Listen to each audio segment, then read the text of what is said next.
disagree, but as somebody that's done my fair share of organizing within the party, I can tell you that these people do not want the same things. And the things that they're committed to. Let me just ask you this, because you said you disagree, right? If I believe that property rights is absolute, and you believe that property is theft, who's going to adjudicate that? Those end up being the two choices. Nobody's going to adjudicate that. I totally get that. And I get the experience you have, the real experience. I'm not denying that at all. As far as what's possible is concerned, that's a different story, because there are aspects of both the left and right of libertarianism that can find common ground despite that. That's the only part. Give me an example. In my experience, even though it might seem innocuous, but it is a building block, it starts with core values as to what those core values are. For example, I heard you say when Besser was asking, you said, I think it should be a bare minimum when it comes to market. Great. Let's define what that is. Because I agree with that, by the way. I'm like, minimum amount of rules necessary for anything, in my business too. But I want to know that those minimum I have are super fucking clear, easily measured, and defended to the hilt. Not fucked around with, right? Yeah. Whatever the rules are. So you know what I want the government to do when it comes to the market? Yeah. I want them to enforce contracts. Okay, that's good. Good start. That's safety. That's fairness. There's some reliance there. You don't have to pick up arms to handle something. You'll have the government be able to support that. That makes total sense to me. Anything else?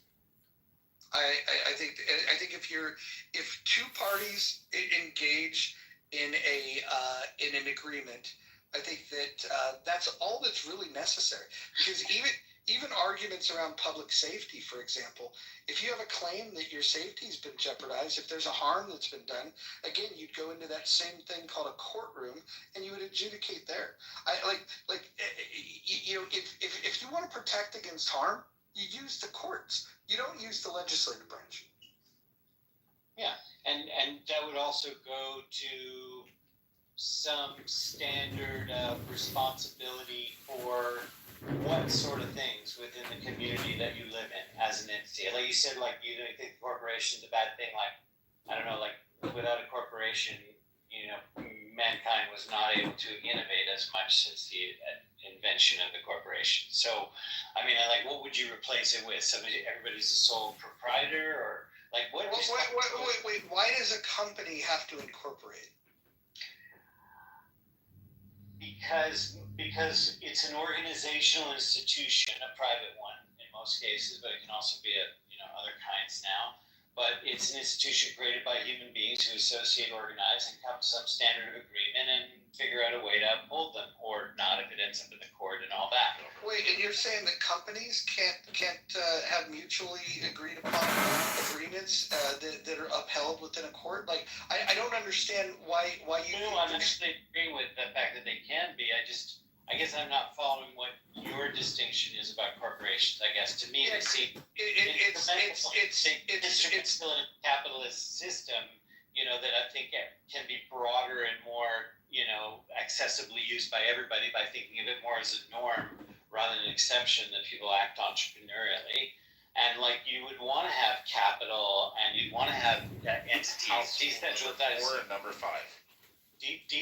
Decentralized autonomous organizations, for-profits, non-profits, whatever kind of organizations human beings can now create in the 21st century. I want to just say that, Vesper, nice try. So what I had asked you, and I'll get back to you, Daniel. I'm not getting away from that. I just want to call out the retard in the chat. So these companies that he's referenced. My question to him was, name a company that took on no subsidies received no bailouts and didn't have regulatory favor with regulatory agencies appointed by the government, which, by the way, these regulatory agencies are populated by lawyers that formerly worked for these companies, and so it's a very corrupt system. The fact that you're anti-corporatism, Vesper, and you don't know these things, it's crazy to me. But I want to quickly just ask you, Vesper, are you confident, scale from 1 to 10, 1 being not confident at all, 10 being the most confident, that the companies that you listed in your Google search to make your argument, are you confident that they didn't receive any funds from the government? Because if you're confident of that, I'm going to end up damaging your confidence. But if you're not confident, there could be a learning here. And so I'm just kind of curious how you want me to approach this. So I think where you're going with that is those companies are not example of free market because they were supported by the government, right? Well, the question was for Vesper, and he can't type fast enough in ChatGPT to get a response to me. So I will deal with you then, Daniel. Yeah, those are not examples of pure laissez-faire capitalism. They're clear examples. Any company that takes a monopolistic position in the U.S. always has the government's hand in it. And that's something that the Vespers of the world and myself should be able to agree on. He sees that there's a problem with monopolies. I see that there's a problem with monopolies that were aided by the government, which, by the way, that's 100% of the monopolies. And to Lou's point, Lou had said, and I'm glad that he said it, that monopolies aren't inherently bad. If you show me one that became a monopoly organically through free market by providing the best product at the best price and the consumers want it, fuck yeah, let's jump all over that. I have no problem with that. But Roger, isn't there the other side of it that you could say because the government is so fucking way too involved? At some point, they were actually making it more difficult for businesses and kind of fucking them over, at least early on. And then we got to a point where now, they're large corporations and the government. And doing what it does, it makes barriers to entry even worse. Because I can't get my head to see it just through this very simplistic. It's like, okay, the government. I actually think you're seeing. I think you agree with that, and Lou, I think you're seeing some of it. I think you're just not connecting the dots for yourself. You're seeing the fact. You're seeing the fact that. When the government helps a corporation, they're impeding on the free market. When you help a large corporation, Vesper, I'm just gonna move you, okay? Because you don't know how to stay on mute. It's fucking weird. So Lou, if you help a corporation, right? You're by default you're being punitive to the competitors in that space. So when you protect one company, you're harming other companies. Okay? And hold on, yeah. But the other side of that argument, which you brought up, is that if you were regulating a company and you were putting strict regulations on them, you're harming that large corporation. So the thing that you want to be able to do is make sure that the market can be able to compete. The marketplace of ideas. If the government can decide who the winners and the losers are, companies don't have to win over consumers. They only have to buy off politicians. And so you got to be really careful of the system that you want to design. If the incentive structure is, I only need to build a company that gains favor of this particular politician or that particular political party, then I don't have to do anything right for my employees, for my stakeholders, or for the customers. It's banana. Yeah, but dude, come on, this is you have to build an insanely large company to be in favor with a politician. But this is the thing I want to say. Wait, Lou, you're wrong. You don't have to build a successful company at all. You don't have to build a profitable company. You only have to have collusion with the government. Do you remember Solyndra under Obama? Do you remember all the money that went into funding a company that did nothing? Sure, without a doubt, there's definitely cases like that. A lot of government contracts. For sure. But I'm speaking more like broadly, so just like in general of the market, not specifically government contracts. But like I do think that like these they become corporations not because when they become corporations they're not necessarily competing as much for the consumer and offering the best product. I get that, but I mean they were 99% of them, like they were the most efficient and effective, which is what allowed them to ultimately get as big as they got. And then yes, it fluffs out. The government gets involved, and now they basically regulatory. Hey, Regis Tickles, can I ask you a question? What is 666 times 1,000?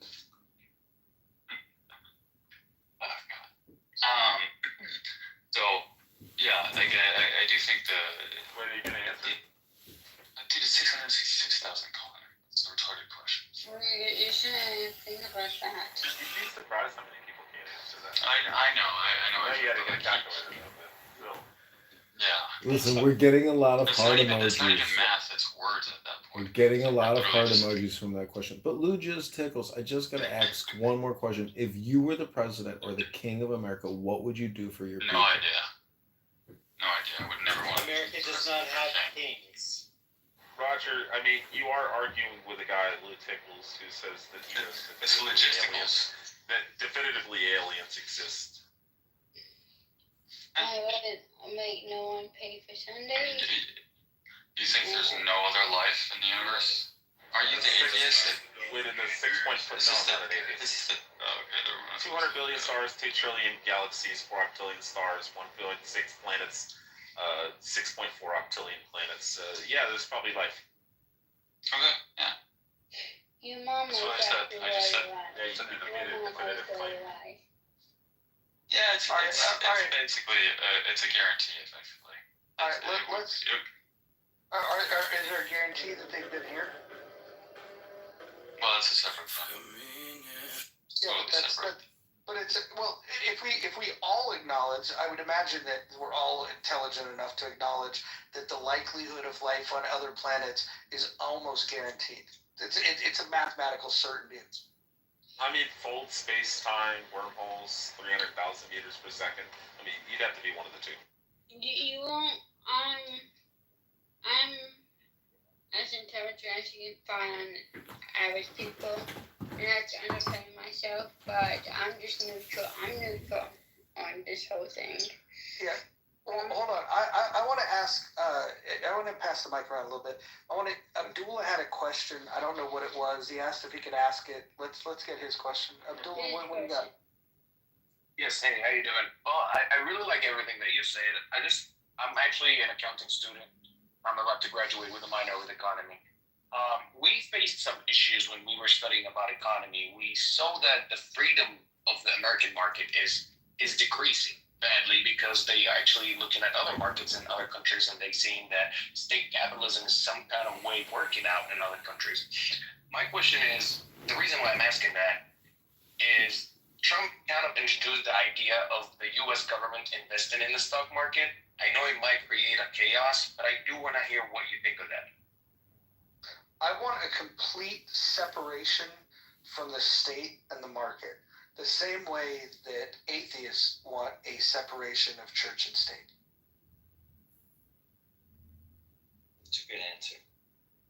But my question is, how would you solve the issue of the debt and the debt issue, $37 trillion?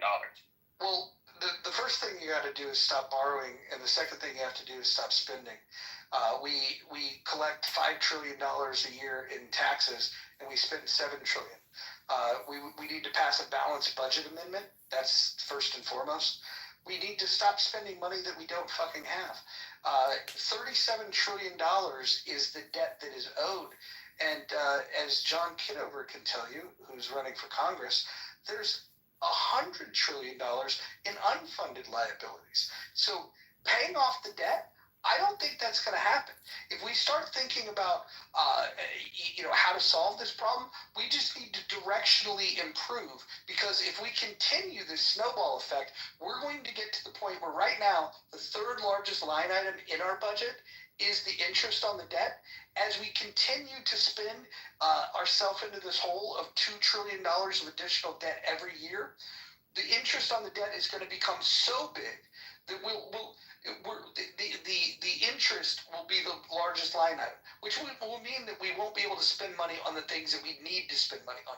And so I don't think we're going to solve this problem. I think at some point we're probably just going to give a middle finger to corporations, to people, and certainly foreign governments, and just say, hey, we don't have the bread. I think that's probably what's going to happen, because if you think about this mathematically, and I know there's not a lot of math majors on this stage, but 37 trillion, even if you factored away the interest, right? If you had $1 trillion surplus for 37 years, right? For 37 years, that takes you 37 years to pay that off. But when you factor in interest and the fact that we haven't slowed down the debt, it's virtually impossible. I cannot fucking imagine a world in which we pay this off unless AI takes over to the point where we become so fucking efficient that we're able to do to pay these things off in unimaginable ways. The other way would be, and this is probably even less likely, if we were to harness a comet and we were to draw the materials from it. We were to get rare materials, and if we were to harness it and we were to take advantage of that, although the problem with that is that if you introduce more of these substances, the value of it is going to decrease. So I don't know how you're going to fix this problem. I'd love to understand, for somebody that's studying this stuff today, how you would propose to solve this. All I could say is that we had a poll the other day, how many zeros is in 37 trillion? And a lot of people got that wrong. The answer to that is that there's 12 zeros in 37 trillion. There's 2,000 years of natural gas on the moon of Titan. You could do that. Yeah, so you would have an issue with us like quadrillioning like gold or something like. I mean, I know I would have an issue with it, but I'm surprised you would, Roger. So, Roger, I actually do have a solution to this. Oh, let's hear it. Hold on. John Kitover, please take notes. You're running for Congress. We need these ideas. Daniel, go ahead. John here? Yeah, John Kitover's running for Congress, and he's right here. He's listening. Yeah. That's you, John. Okay. John, if you end up looking at this and you agree, you are going to benefit from a lot of super PAC money that's going to go to exactly this plan, which is to look at an entire bucket that's all along the heart and soul of what you're talking about transactions. It was a perfect example when you brought up what happens with drug dealers and everything else, is to have everything on the transactions, but there's an issue. There's a monetary economy that has a number attached to it that you're not measuring in everything that you're looking about where the money comes from. This monetary economy couldn't even be measured before 1989. And it is massively larger than the real economy, where we measure GDP and do all that stuff and pay our taxes in, and the real economy we live within every day, where we're all overtaxed. And we have a monetary economy that's grown massively, and it's so fucking large that if you put a tiny, tiny transaction tax on it, you can get rid of virtually all the taxes in the real economy. Do exactly what you're talking about. The only thing that's missing, the only thing that's different, is that the bucket is much, much bigger over there. The monetary economy is untaxed. And when you figure that out, you figure out a tiny tax attached to it. This is what some individuals who put together the idea to do this that we found and spent 100 hours of research on it, by the way. So we're either stupid and drunk the Kool-Aid, or we actually know what we're doing. And we're going to raise a super PAC on this very idea of how to end the debt in 8 years by taxing the monetary economy. Something that most people have never heard of, have no idea of. They also don't know Forex. It does include Forex. It does include mortgage-backed securities. It does involve stocks. It does involve all the transactional monetary economy that makes the world economy work. And no matter what happens with tariffs, you notice that's where the modulating fact comes from now, is in the markets, no matter how much they try to regulate it. And I do think they do have to be fair markets and some basic minimum regulation. It should be clear what the fuck it is. But this is a big fucking hole that Scott Andrew Smith, who's the author of this plan, came up with. And reached out to me a couple of years ago, and I started to pay attention to it.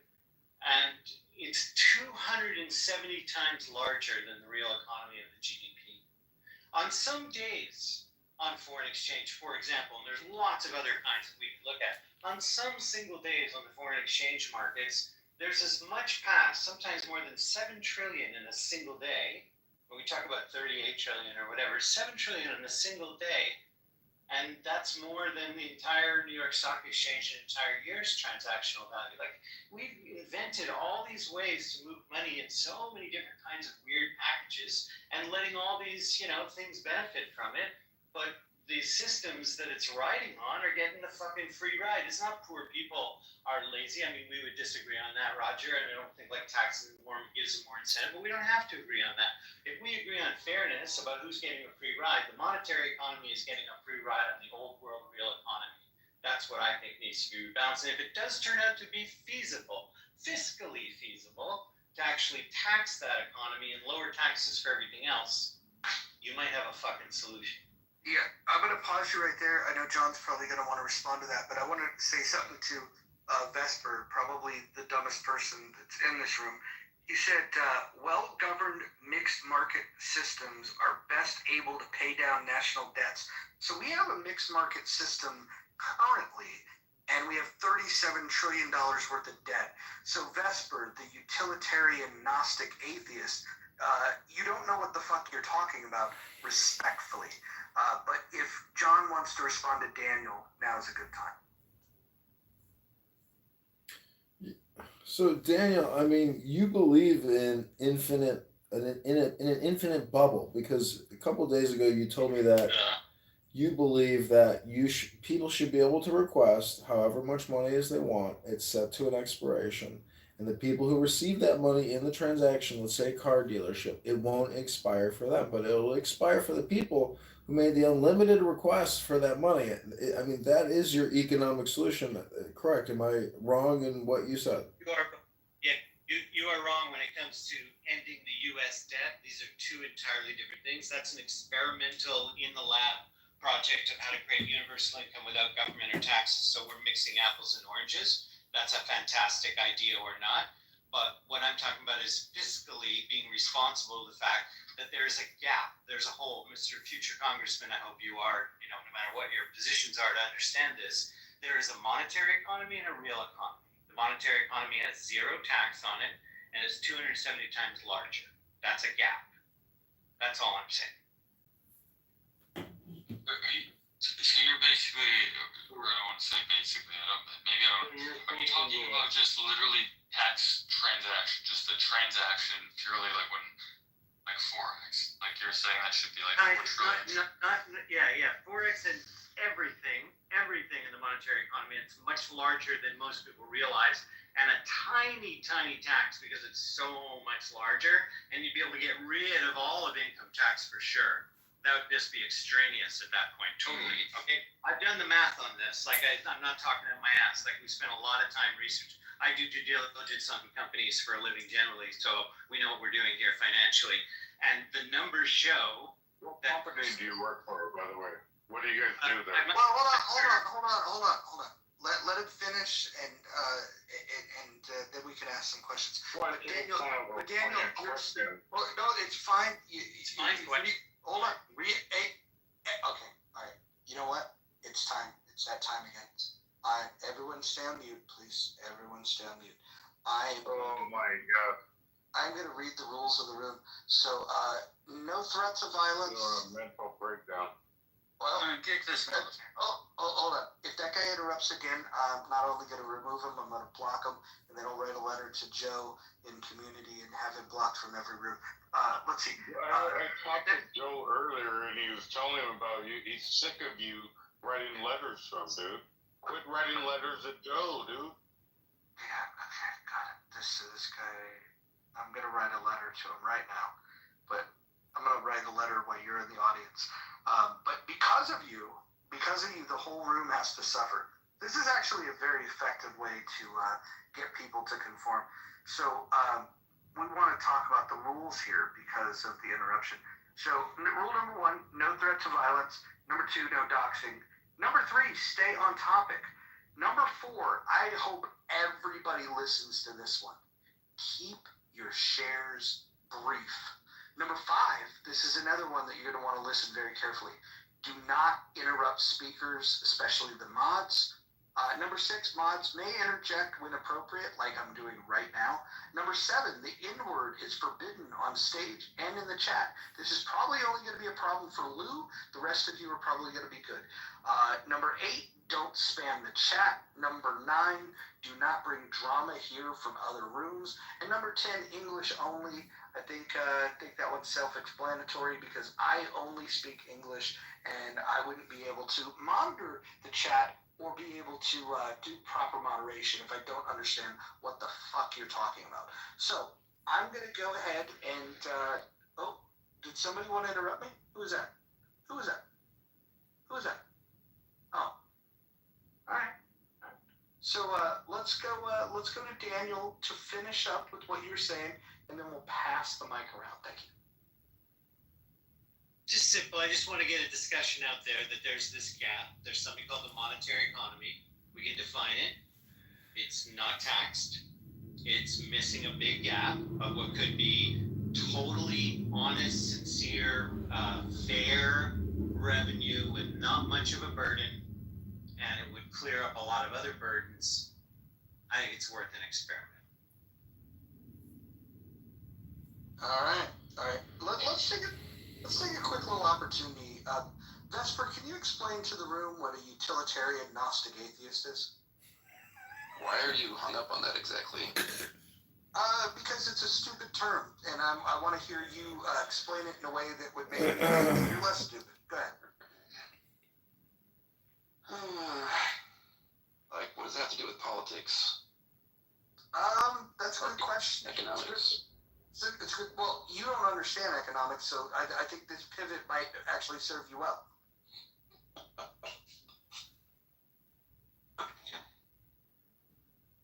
So why not an agnostic atheist? Why do you want to take the position that God doesn't exist?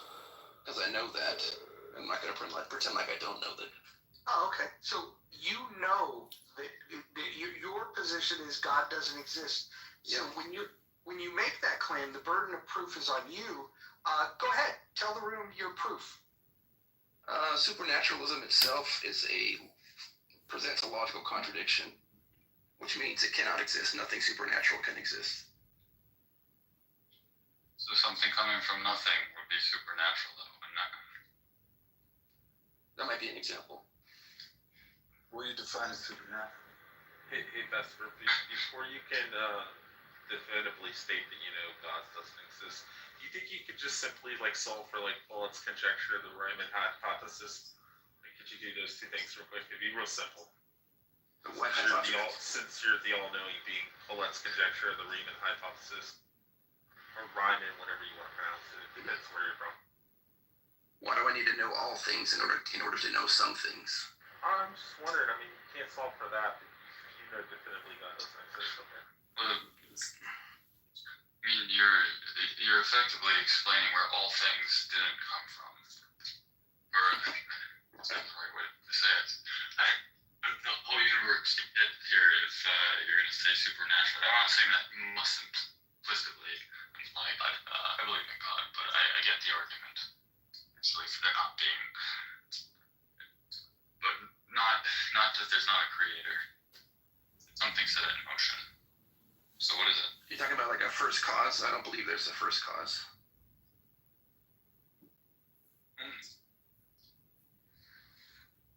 It could be a sequence of events. It doesn't have to be a guy in the sky.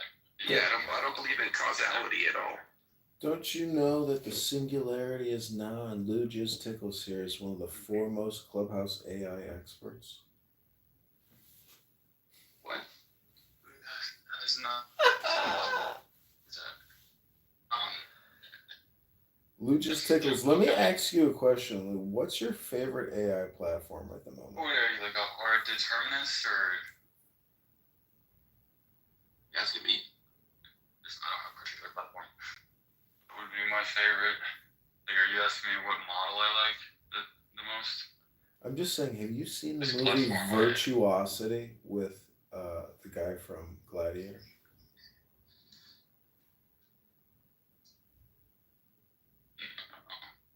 You haven't seen Virtuosity? It came out in 1995 with Denzel Washington.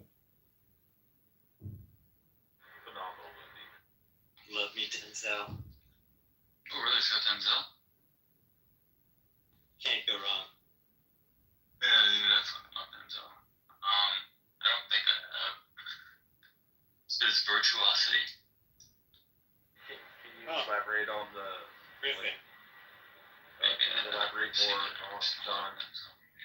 like the premise of the movie?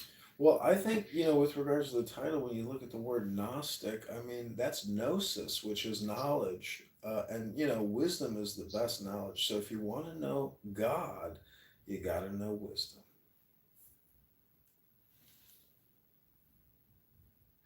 Are those two things synonymous? In Judaism, the Torah is so precious, and the Torah is wisdom. So, what is the I thought source of wisdom was wisdom? a goddess named Sophia. Yeah, I mean, transliteration. There's a lot of languages that are saying the same things.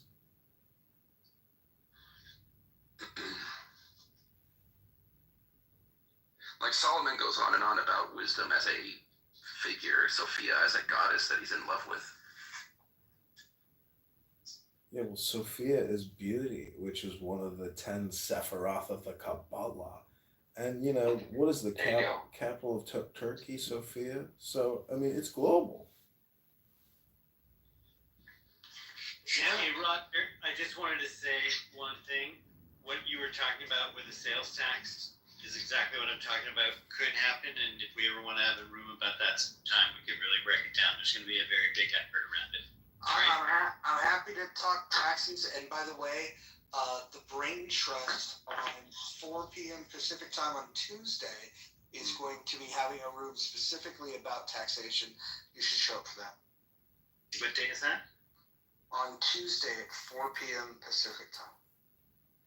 I will be there, Brent. Thank you for the invite. Talk to you then. You left one thing out of the poll, Roger, is love. Love is God's love. Well, okay. Put that in the chat.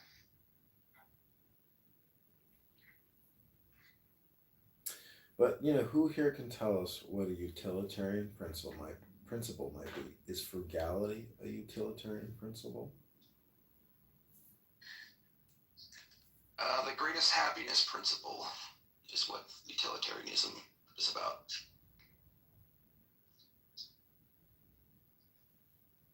Well, there's this amazing book. I bought it at what's called a bookstore once, and it's called The Practical Necessities to Demand Everything. And it says, in the end, we weren't greedy enough.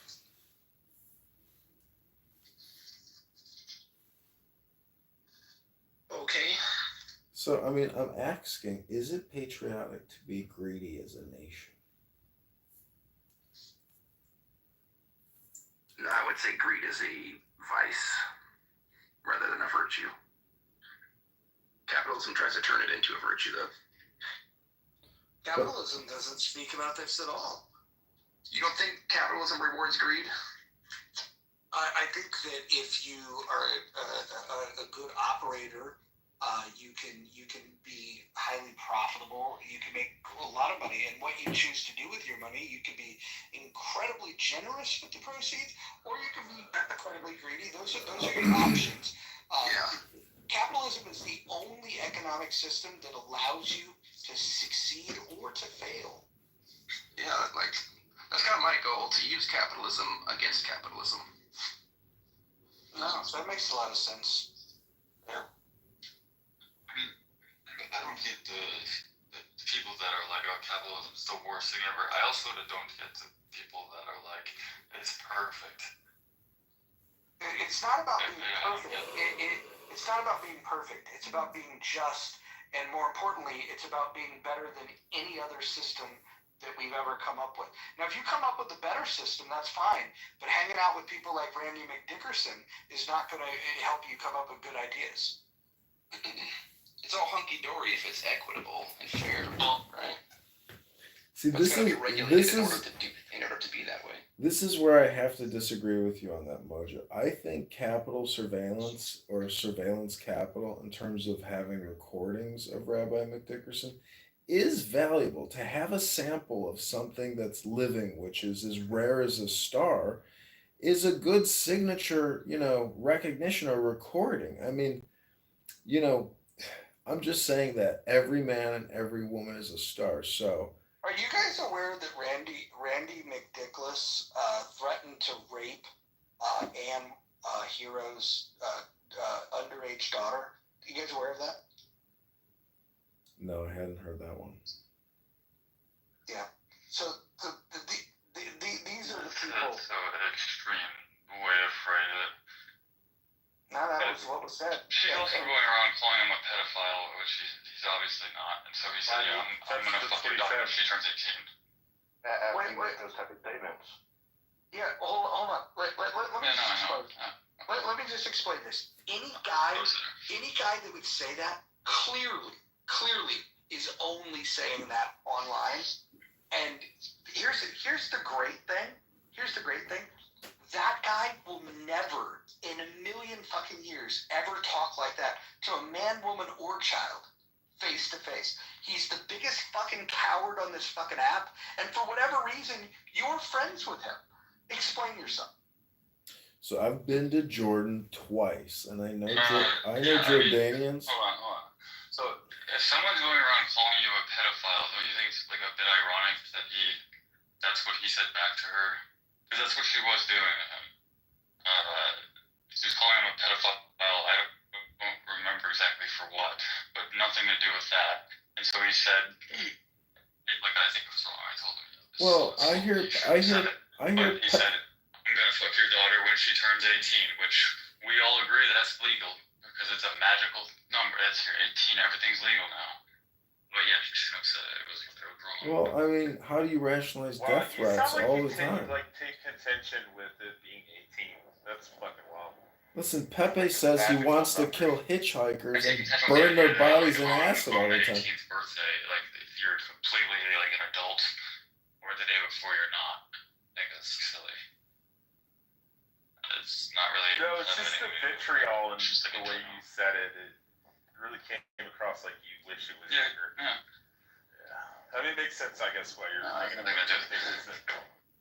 So what is this? A gaslight app? Are you saying that this app is used to gaslight people? Is that what you're saying? I mean, it sounds like they're saying that having sex with an 18-year-old why would an adult male speak to a woman the way that he spoke to her?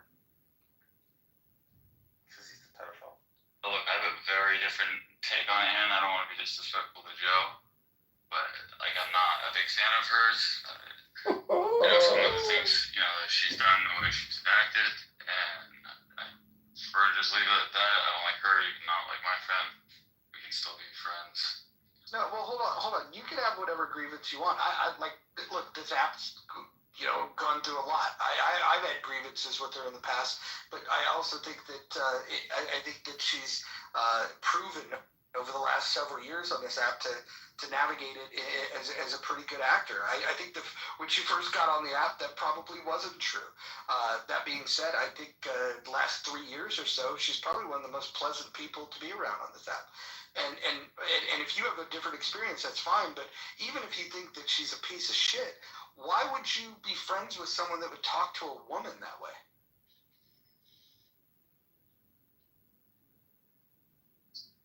And about a child. Well, again, she was calling him a pedophile. He's not a pedophile. Well, I have been serious to call someone a pedophile. Like in my opinion, if they're a pedophile, walks like a duck, talks like a duck, looks like a duck. Some people disagree with that. I have recorded more Randy McDickerson rooms than anybody in this room right now, and I've been kicked out of more Randy McDickerson rooms than anybody else. And I got to tell you, all the time that I've ever spent recording Rabbi Randy McDickerson has always been a total waste of time.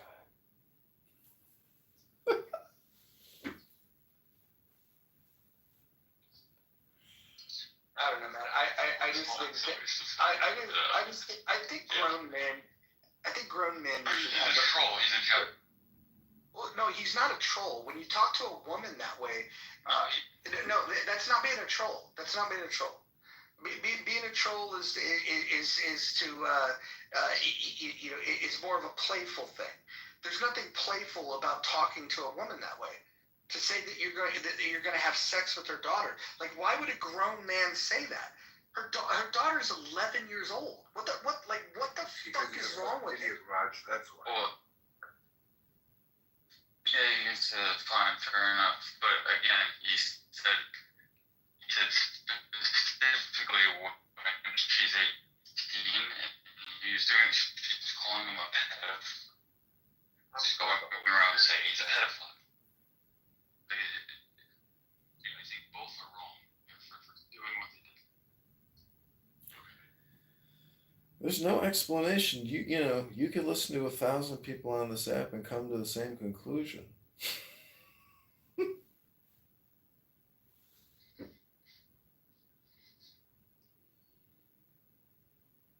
What's up? Ro, what do you think? A grown man telling a woman that he wants to have sex with her 11-year-old daughter when she turns 18. What do you think of that? I mean, you're a father. Like, if somebody said that to you, you have a problem with that? Yeah, the person's a sick fuck, should be locked up and blocked permanently. That's a sickness. Or, see, everyone can agree with Well, I mean, like, why, is that a serious sickness. question? Exactly. Oh, yeah, Exactly. So to accuse someone of that, It's Lou's best friend. Said that. Yeah, it's right. Yeah, everyone knows that. Like, we just known for like 4 years. It's a serious accusation. He's your clown house bestie? Oh yeah, Randy. Oh yeah. Okay, serious question. Have you guys engaged in the Destiny Nick Fuentes before? No, not really. Not What, yet. who's actually said this, by the way? Who's said Well, it to who? Rabbi Randy McDickerson. Okay, yeah, go. To who? To Anne. Not her. Who was calling? She was calling him a pedophile, and I don't know. I forget why. You know, she was blaming him for you know, her a certain kind of photos of her being put out there, but you know, that's she put it out there quite a bit herself to say that, and so yeah, she like overreacted. He obviously overreacted. Do you know what the definition of doxing is?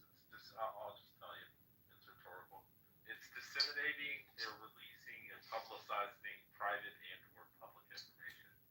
So that would be doxing. Who doxed who there? Neither one of them doxed each other. Put out Or public something. photos.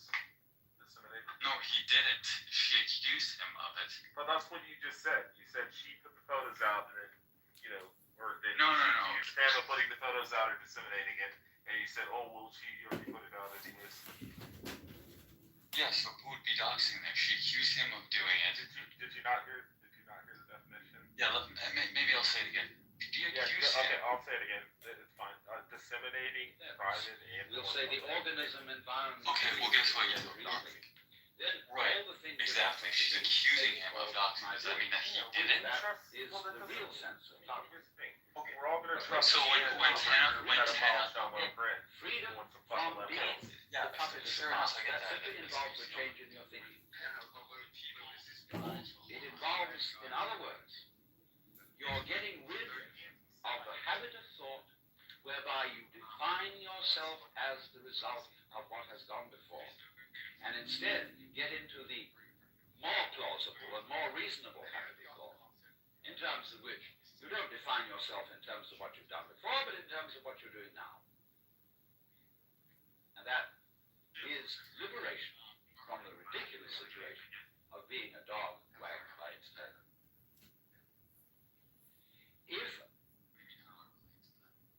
How do you relate to that notion that I view that concept of that we as individuals are the sum of the people that we choose to be able to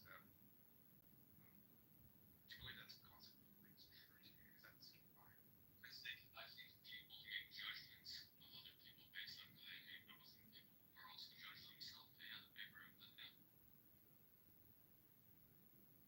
How do you think that reflects? How do you think that reflects the market? Well, okay, first of all, fuck you, bro. I'm not a pedophile. Your point of view.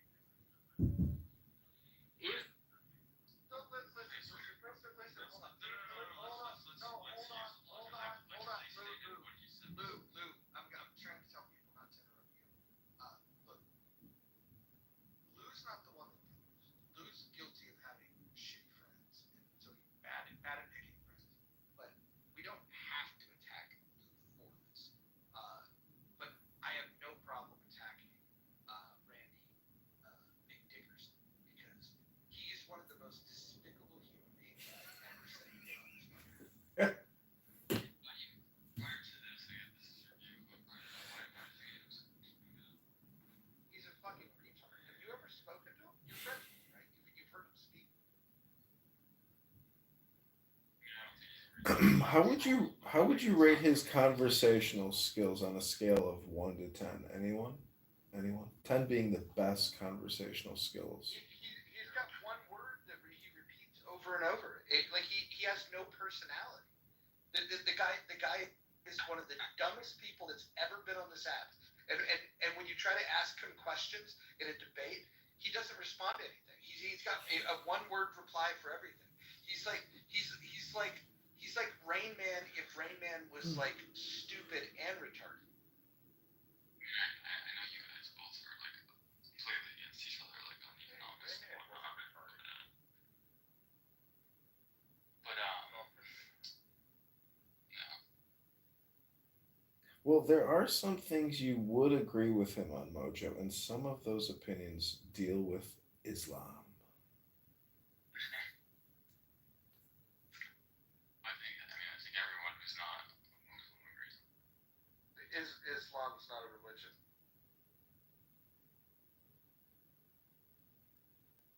See, that's something I think that you and Rabbi Randy McDickerson would actually agree on.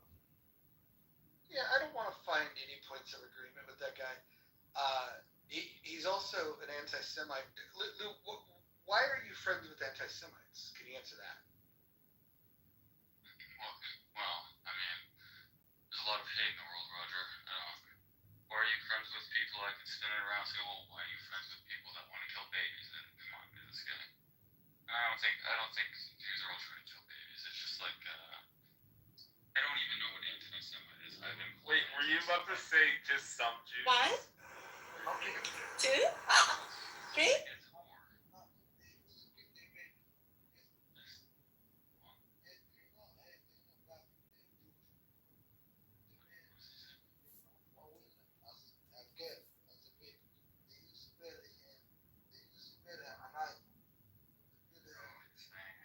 No, Tamo, hold on.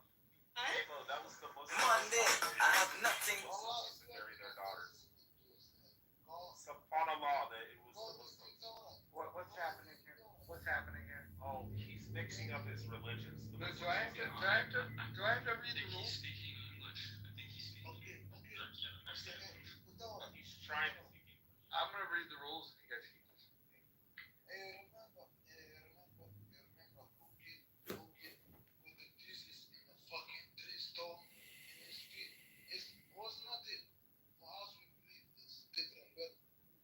Alright, look. Go look at the rules of the House. You violated at least 2 of them. But please hone in on number 10. Thank you. That's another good poll, Raj. How many people follow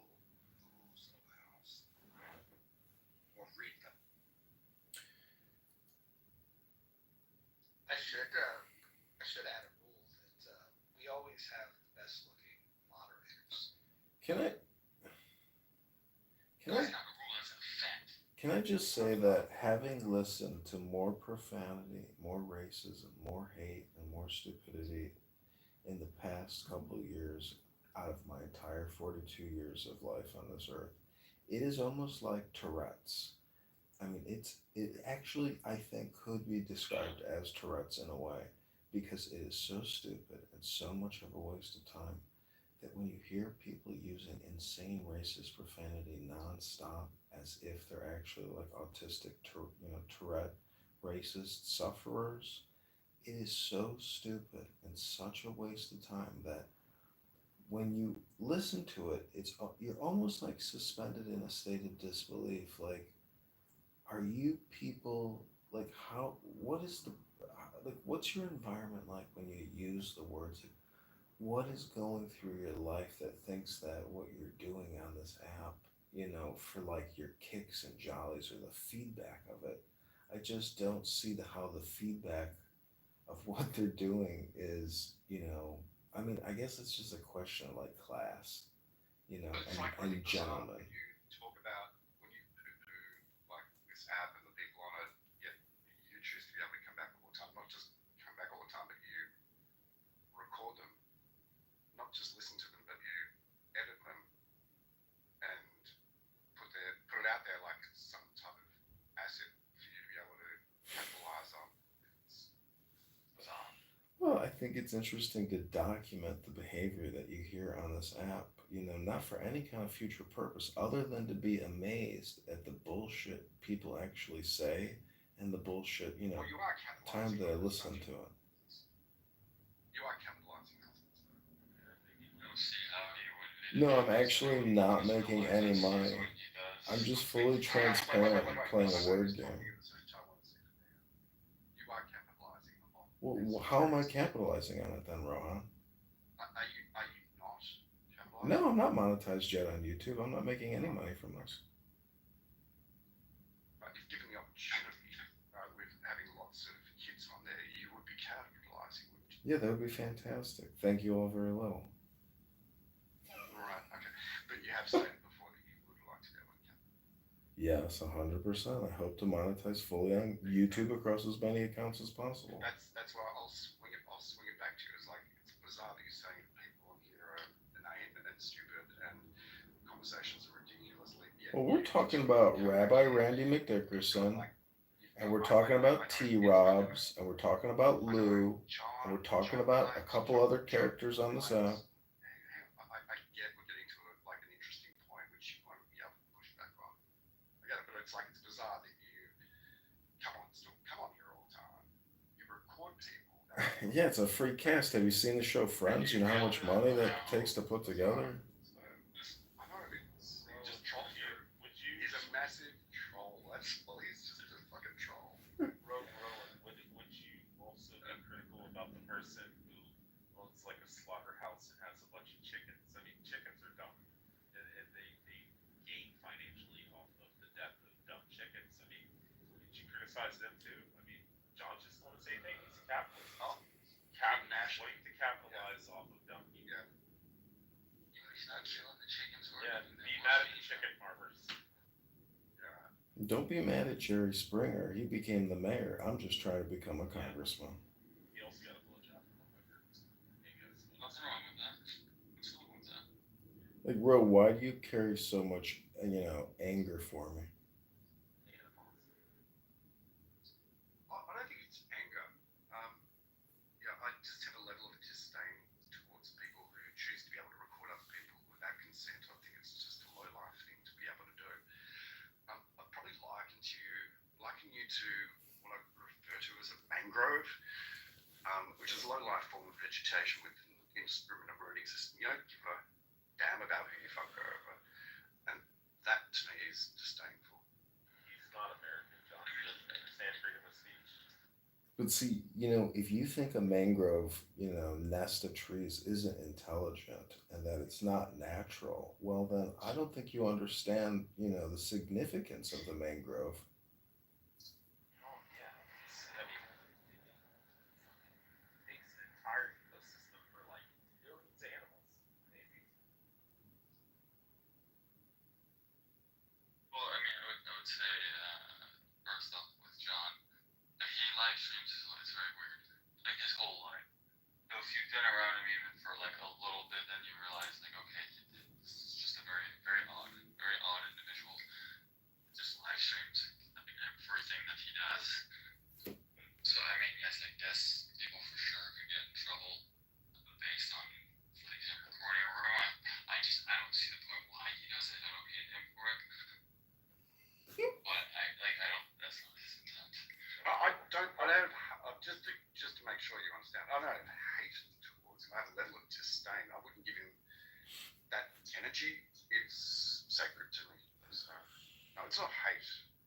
Well, the fact that I can. regardless whether it's John or whether it's not John, okay, like he chooses to be able to like utilize people's assets, like they voice their ideas, their thoughts and feelings, and to be able to capitalize from them.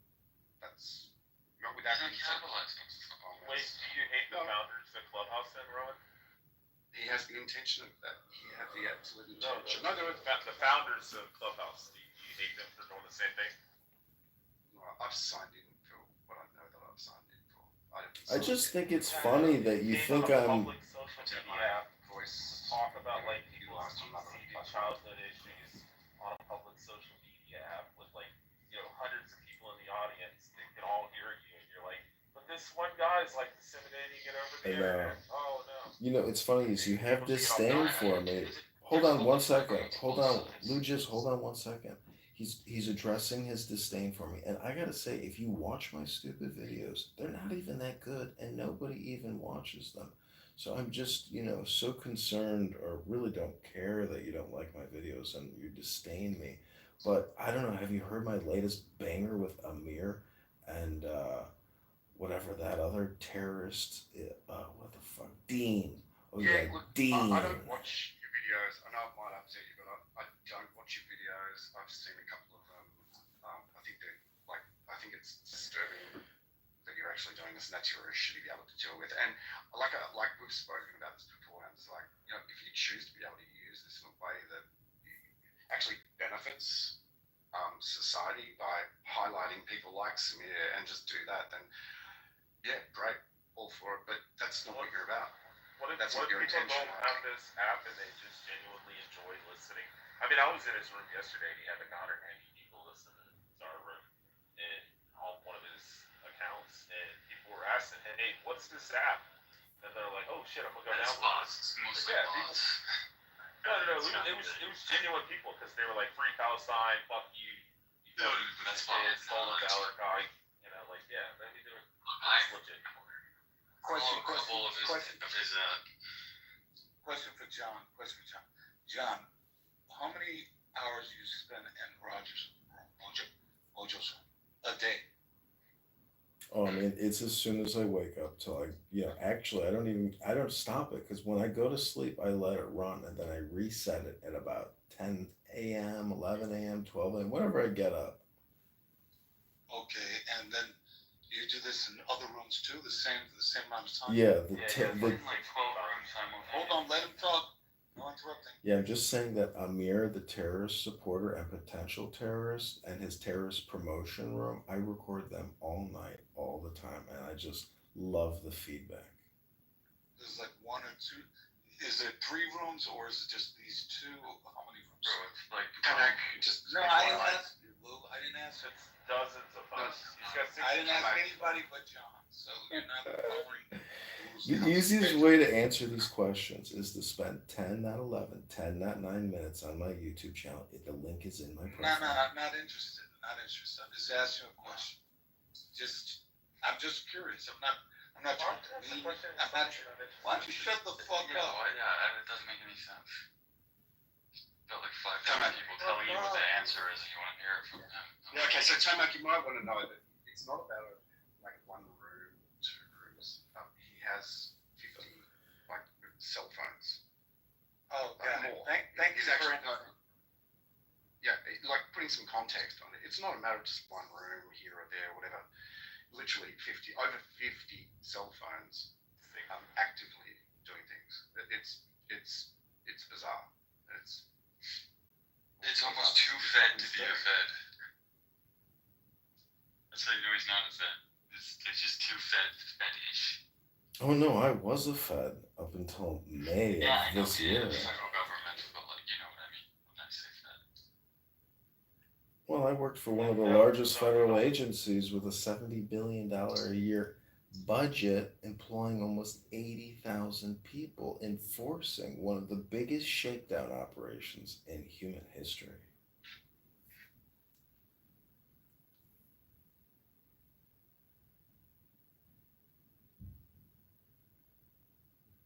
I'm just asking, has anybody seen any videos on my YouTube channel recently? Link is in my profile. No. I mean, yes. did actually try one day. He had like some hour-long live stream. I didn't watch the live stream, but I was kind of curious. I was like, I wonder if these models are advanced enough to be able to, and if the quality, the audio quality is enough, good enough, which is not.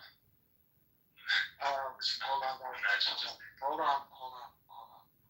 We have a poll at the top of the room. If people want to reply to it, that'd be great.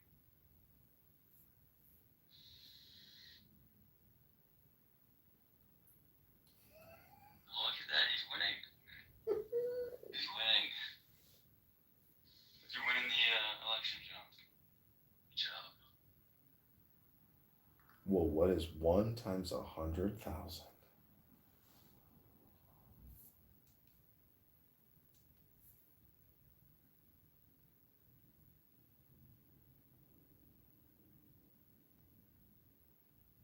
Hey John, well, I got a question. Do you think you're the only person on Clubhouse who live streams videos or reports rooms?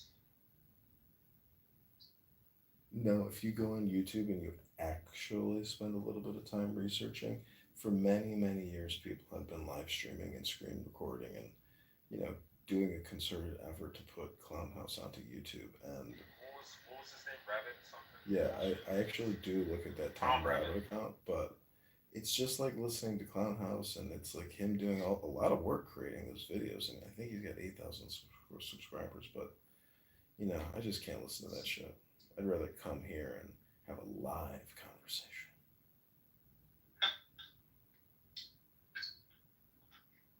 If you think this is a live conversation, you just miss my friend. John, do you consider this like a little bit of your like live radio talk show? It is. This is like me doing what I would like to do at CBS, ABC, and NBC, but that's You're just like Dr. not Drew. possible. Yeah, I believe in harmony and de-escalation, and I want to bring peace to the interwebs.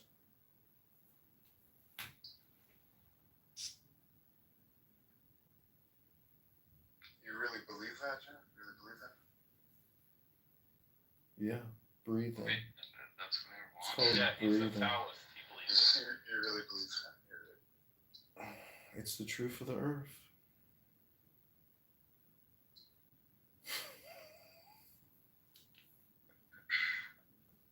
I mean, I want to do something versus like whether or not you think you'll actually be successful at it. I just feel like the problem is people ask questions.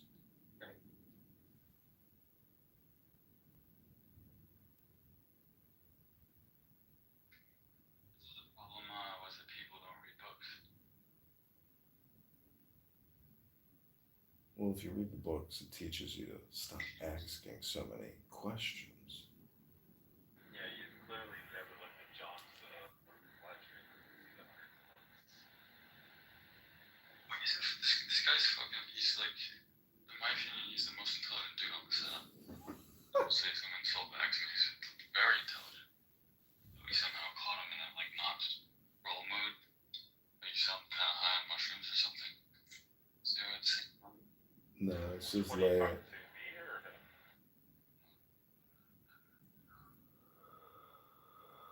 see, if I'm more intelligent, it's really only because I've gone to great lengths to do conditioning amongst all of you. And it's honestly all just a joke.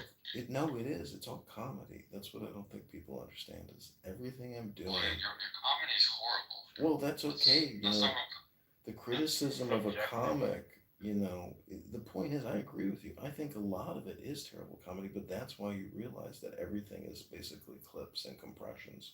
And you get the best extract, and then it's the best I know stuff. it's terrible. The thing is, if I film 1,000 hours, only 10 minutes or 5 minutes of it is even really fucking funny. So, I mean, that's life. That's a compression.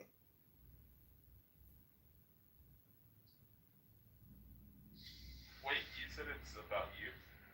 You think it might be the cholo that you hang out with is why he's actually in the same room that you're in recording? Yeah. Just checking. Asking for a friend. Asking. You program. See, I have a different YouTube channel, Lou, that you don't know about, where I've been recording you and McDickerson and T. Robs for many years now. It's called Low IQ Down Syndrome Racist with Tourette's. It's one of my most popular YouTube channels. I know that one. Yeah, I mean, I did look at some. No, I did some stuff that's a little bit too far out of the moment, but. I did ask some people at the bar tonight, what are the 5 words you can't say in polite society? And we came up with the acronym C fuckins. You can't use one of the words in this room, which is the N word, but all the other ones, it's open game. But I'm just saying that the acronym C fuckins is the 5 English words you cannot say in polite society. You could say cunt though. You could say cunt. Yeah, what's the U? Oh, wait a minute. I'm sorry. Take the U out. It's just CFKNS. I don't want to be left out. You could say utilitarian. Wait, I thought you could say the K one. I mean, everybody does. Everybody's okay with it. No, Abby's made a good point for we're going to be updating to include the K word in our banned words. We might grow it. It might be fun to add to the banned word list. Can we just simply state number 11 acts? That's racist. I like acts. That's racist. Well, why would it be racist for the black experts that on Clubhouse? You know why it's racist? It says that you must use the word acts. You say must use or damn. Yes, must. You must use that word with your own thing. I guess I mean, that's Mojo racist. is the black That's retarded. I just created a new AI Sunu song called Excuse Me, Can I Ask a Question? Does anybody want to hear it? You should play the Leprechaun song. Oh wait, I don't know if you have that one. You should shut the fuck up. Hey, you sound like a faggot, motherfucker.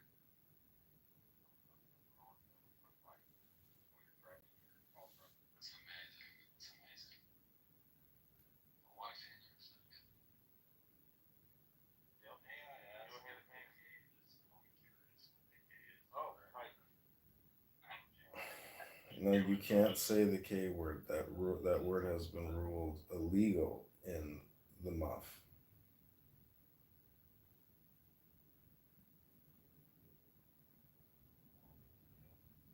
I think it's about to say it keep crazy motivated word, right?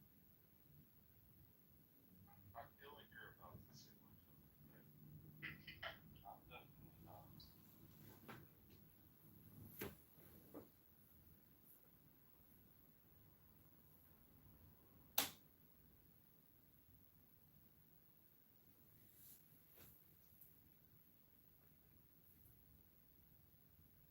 I mean, I like the fact that we have achieved a state of parity where I don't even need an anonymous account to live stream the room. I'm just, accepted as being, the Clown House live streamer.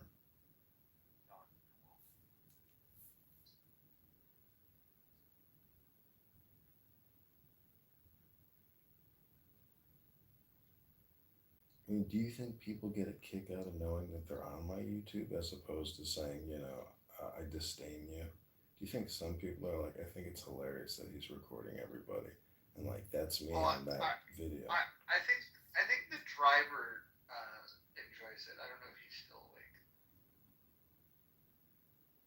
I enjoy it.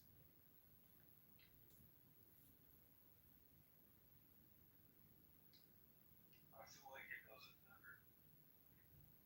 See, I would get a dopamine kick out of somebody sending me a clip of me talking on their YouTube channel, but that has yet to surface.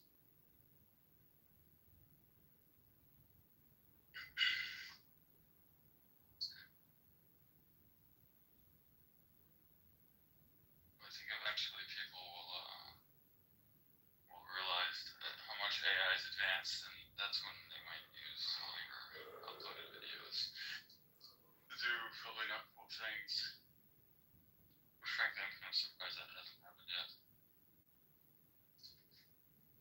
to say something about the title of the room, and since we have Mr. Kitover on stage. Agent, you haven't even answered the poll question.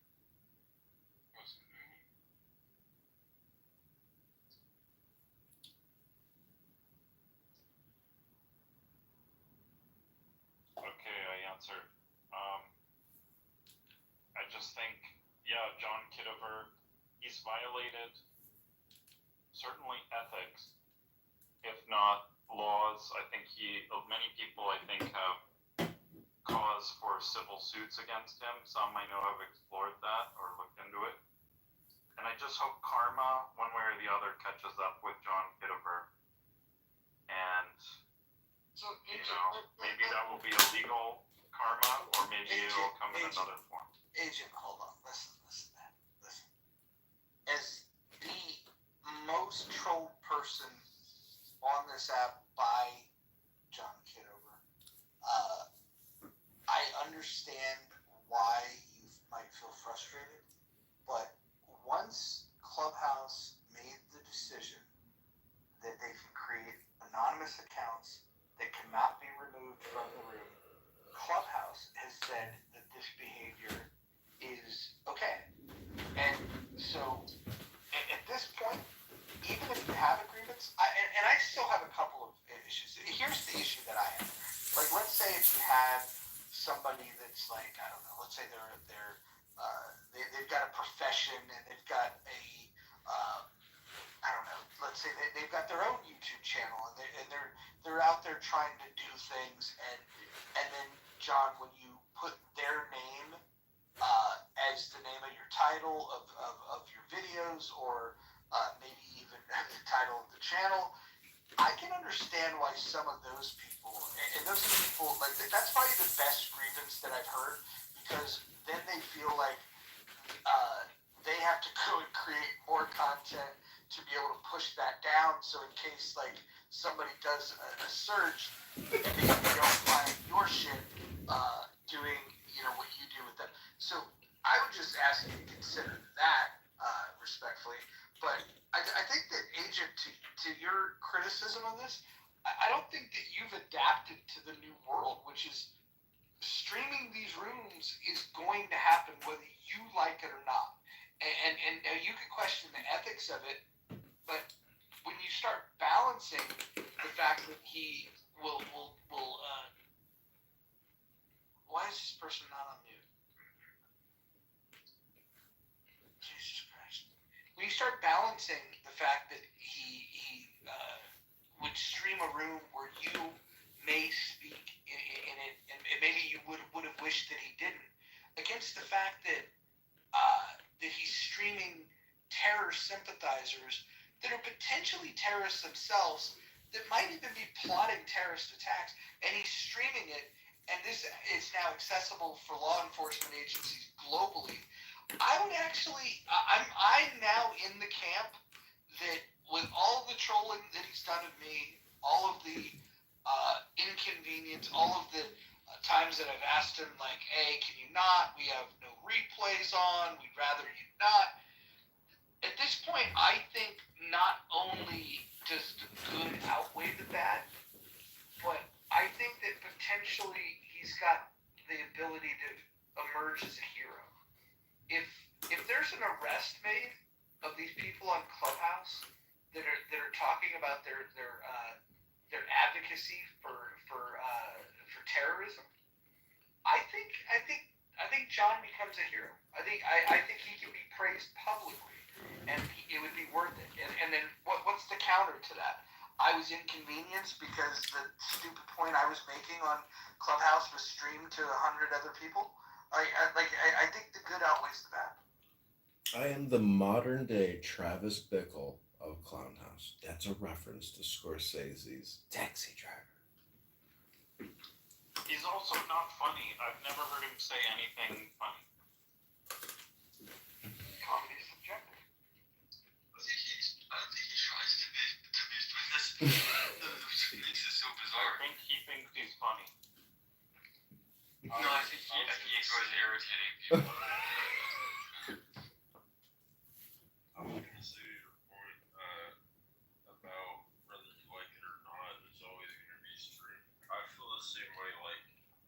feel like no matter what you do, if it's semi-public even, probably someone's screen recording this right now, other than us. Like you say, you're streaming at your YouTube, somebody's probably screen recording this shit in the comments.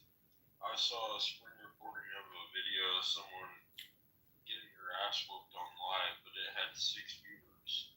So somebody was screen recording it with 6 viewers. You know what I mean?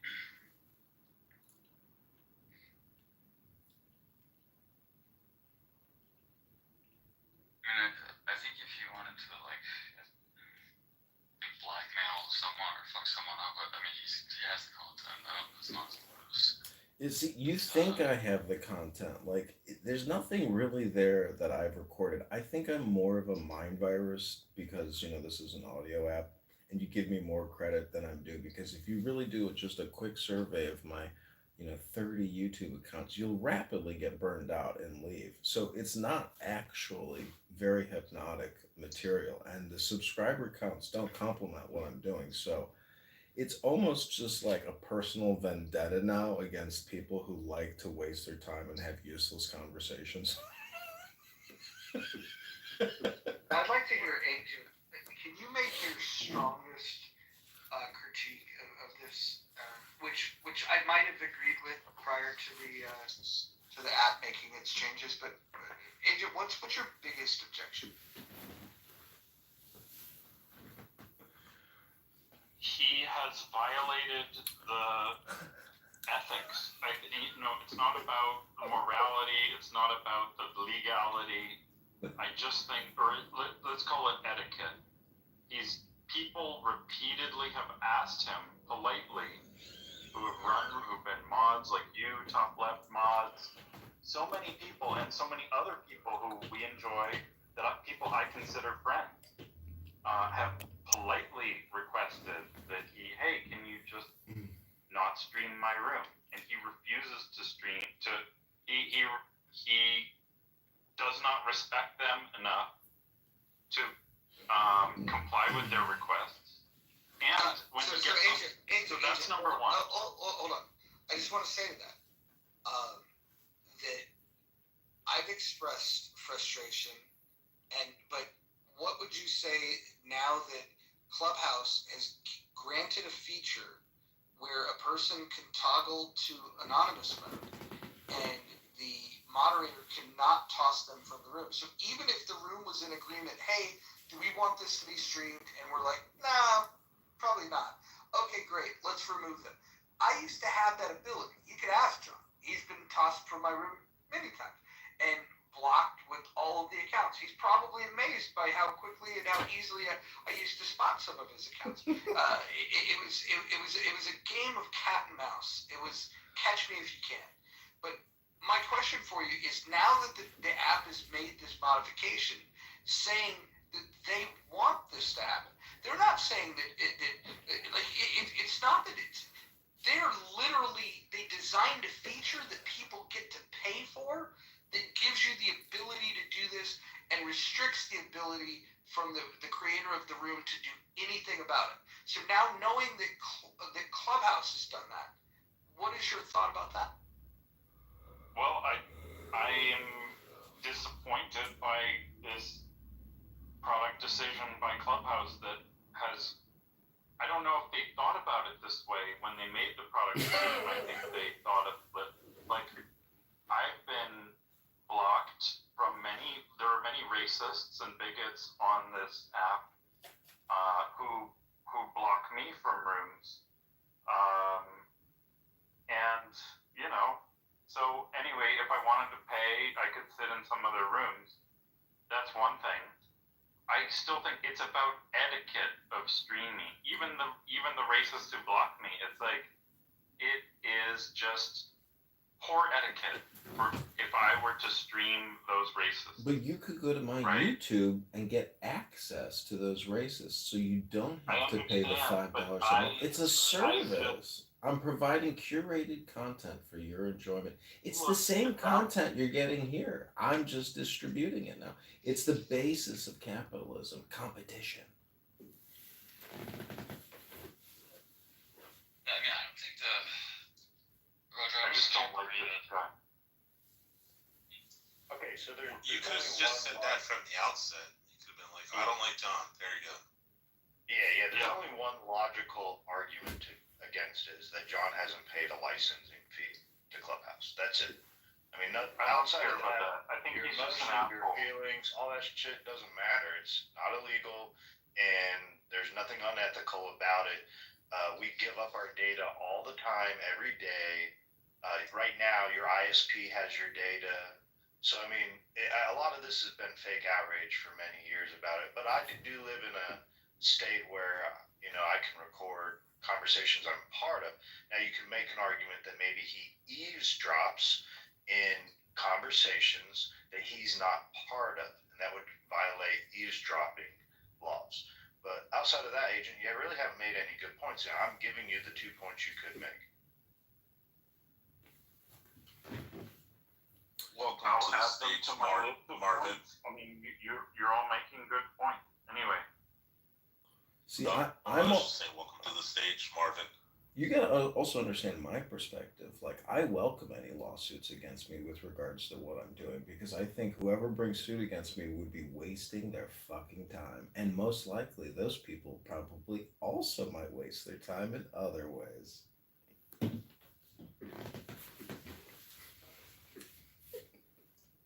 ahead, Marvin. I'm just laughing at this conversation. So what do you think about it, Marvin? I think it's a non-starter. Agent, I think it's a waste.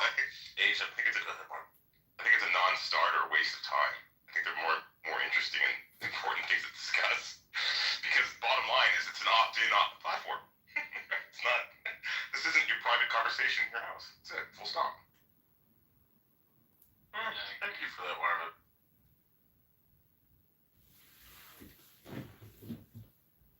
Also, I think the app's enabled this for a long time, really, if you think about it. Like, if they, if this was something they really weren't about, then, why? I'm sure, John, you've probably been banned hundreds of times. You keep making all these new Yeah, accounts. 50 times at least. I'm just wondering, is there anything I ever recorded that actually had repercussions for anyone you've ever heard of on this No, app? never.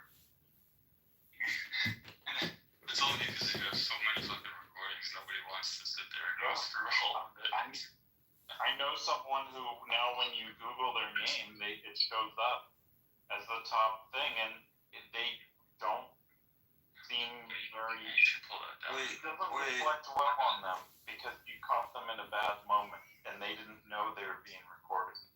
Agent, that's live forever on Google. Agent, that's dumb as fuck, because you can literally go on Clubhouse, ChatGPT, and say, hey, ChatGPT, what's his name? Do you know anything about Agent Malone on the app Clubhouse? And it will give you an entire breakdown about all your fucking conversations, your personality, characteristics, and traits, and all this different stuff. We did it, actually, where we went in and we looked up ourselves on ChatGPT, and it tells you who Rich is, and who 3x plus 1 his account, stuff like that, and what he espouses, and all that type of shit. So it's all on ChatGPT too. But it's mostly a hallucination, though. They did index, or I'm not sure. A hallucination? Yeah, it's just like before when they kind of rolled out AI, where you could hold down for a summary, but it would be one of 10 different templates, where it's basically Well, last time I used ChatGPT and I asked him about Louise Tickles or whatever, Louis Tickles. I said, what do you know about him? Yeah, I know. And when I asked him about him, he just said that he's friends with a chomo, and that's all it said. I mean, it's the same thing with Google. Oh,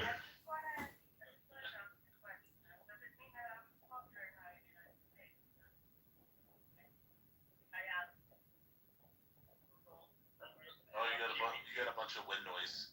I just ChatGPT. You have a bunch of wind noise, I said. Unfortunately, I look good on that.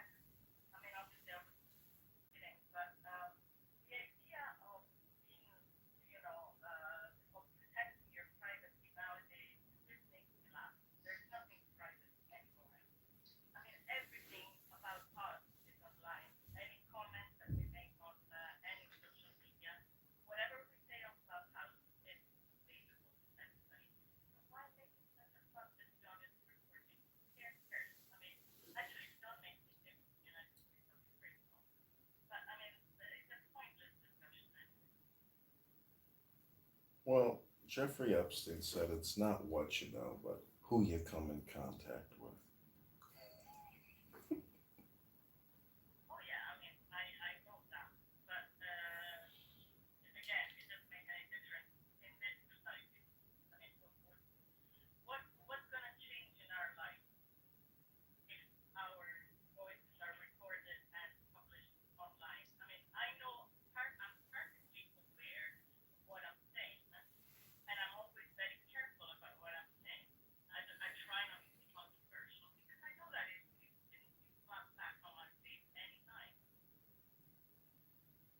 Well, there is still a subconscious social clout chasing game that's even happening right now. You know, the green beans, this belief that you can, as a mod or have these followers, like that's still kind of in this game to a certain extent.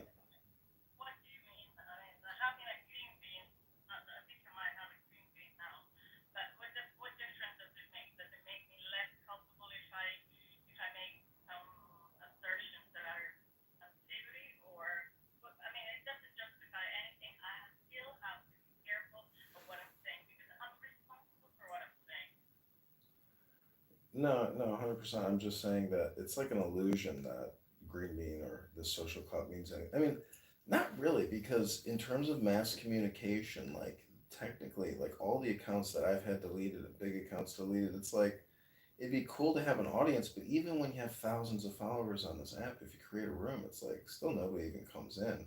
There's something about that mojo magic or that positive vibration and intelligence that people seem to enjoy.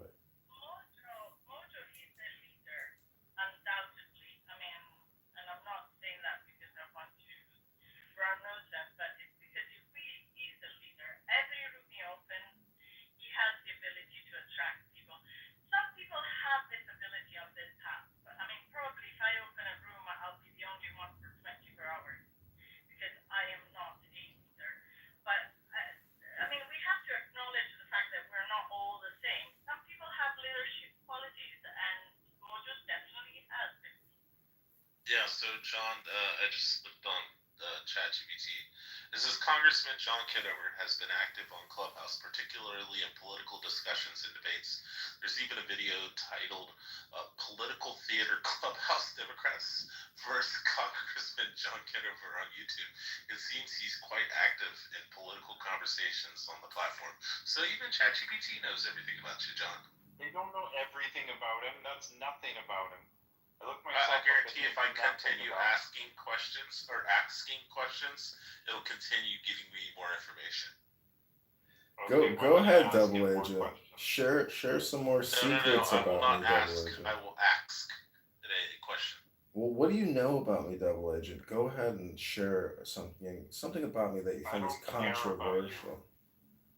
I know that you're an annoying troll and doxer.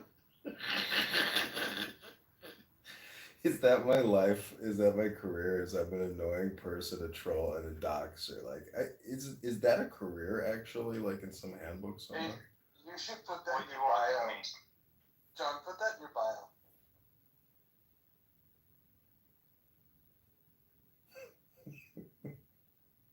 You know, the thing, John, here's the thing. For a while, you were spouting this thing of like, oh, Adrian Dittman is Elon Musk. And you were really on about that. And you were wrong about that. No, I was not. I have hundreds of Elon Musk videos. Bro, I sent you the fucking video. I can send you playlists right now of Elon Musk's talking nonstop for hundreds of videos. It's 100% Elon Musk. Adrian Dittman is his pen name or his burner account on X. But what do you think about the room in which they were both in there and Elon's mom was there, and Elon's mom couldn't even distinguish the voice, and she was laughing about it. You don't like go check that room out and then tell me what you think. Edward, I've already sent him a video of that. He still thinks it's. All I can say is watch my videos of Adrian Dittman, aka Elon Musk. Elon Musk knows who John Kitover is, and he hates John Kitover. You think I'm a troll on here and annoying? Trust me, I live rent free in Elon Musk's brain now because I have so many videos of him talking in unrecorded rooms on X. I mean, it's amazing some of my playlists where you're like, wow, this is really stupid. Well, if Elon hates you, I defer to Elon in many things, and I'm glad to know that he and I are also aligned on this topic. Yeah, this wasn't, believe me, I recorded him, a lot. Yeah, he knows who I am. He's blocked like 20 of my ex accounts. I am blocked from being friends with Adrian Dittman. You can ask Grok, who's the most famous person to visit my profile? It says Adrian Dittman did. And then if you ask Grok, who is Adrian Dittman? It says, it's most definitely some guy in Fiji. Okay. My God. There are a lot of people that believes that, like early on. But it's like, When I first entered the room, I was like, oh, it's Elon. I wanted to get on stage and ask Elon a question. And then, I did have to listen for a bit to then be like, oh, it's not Elon. Well, when I first heard him, I was like, oh my God, this is. Anyways, this is a pointless conversation because now I can hear birds on my windowsill fucking making a nest.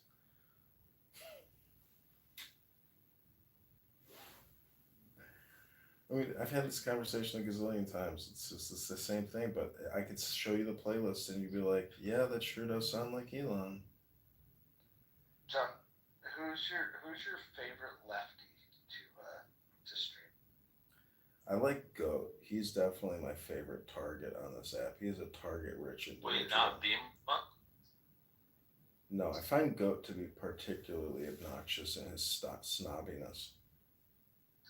Someone sent me a text message unsolicited with a photograph of Goat from real life, and I was just like, come on, man. Like, it was completely unsolicited, but it's hilarious. By the way, I'm curious. His thing, like, I was in a room and he started playing some copyrighted music because he thought that would kick you out of the room. Does that work? Yeah, it does work. I have to immediately turn the volume down because you only have like a couple seconds before it kicks in like a copyright. Roger, here's a reference to an old song. If you'd seen a picture of Bima, you would tell her that she shouldn't cry.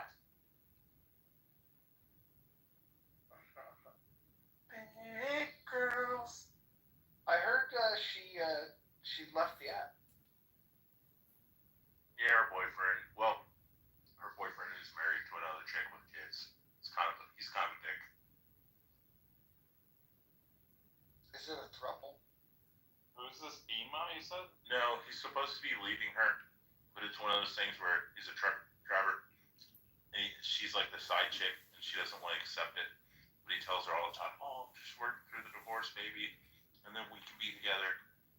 And he just goes home and like spends like a month with his wife and kids and shit. Why did she leave the app? I don't know 100%. I'm just speculating.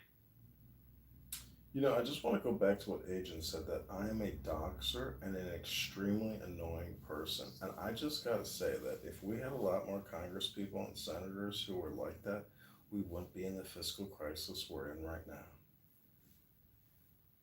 I mean, even I'll concede, I would bet, as much as you annoy me, I would still take you probably over 80% of Congress. His whole life is basically fucking live streams. Wait, Agent, do you live in the United States or no? Occasionally I do. Are you a U.S. citizen? No, you don't answer that. I'll dox myself, yes. Well, no, I mean, it's not doxing yourself. Be like, yeah, I'm a U.S. citizen, passport holder, I didn't know that. It narrows me down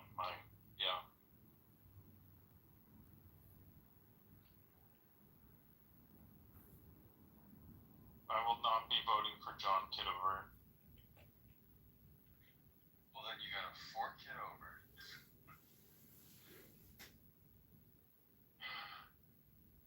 I can't campaign fundraising rooms on here.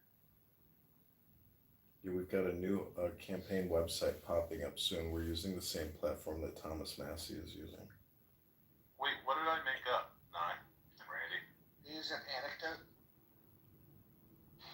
Anecdote, whatever it's called.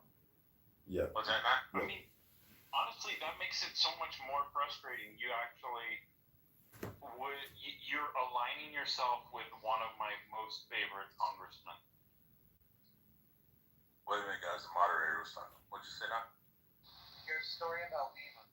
Oh, no. That was 100% accurate. I said I don't know why she got off the app, though. Because I was speculating that's probably the reason because her boyfriend's an asshole. I've communicated with him. He's a real lovely guy. Massey's based. I like Massey too.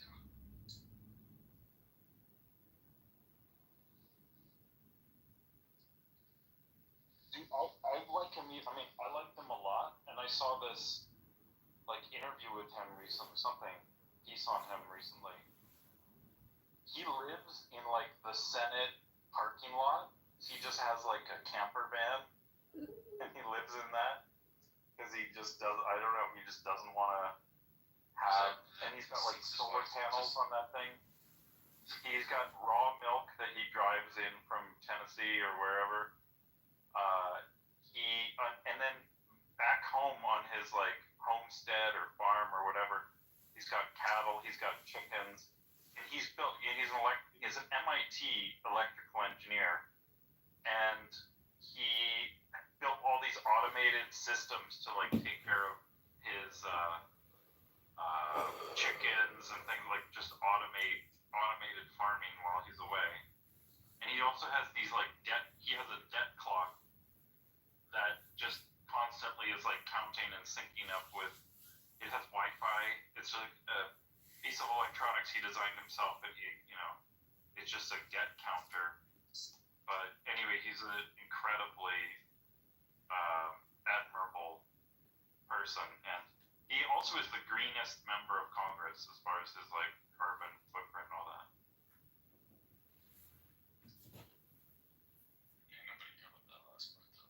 But yeah, he's badass. Horrible thing what happened with his wife a few months ago.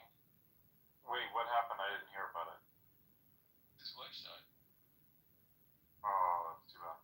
That's probably why he's living out of the. That's why I thought maybe I might be in the Matrix, but it's probably why he's living in the van thing or whatever. Like probably after his wife died, it's just I don't know.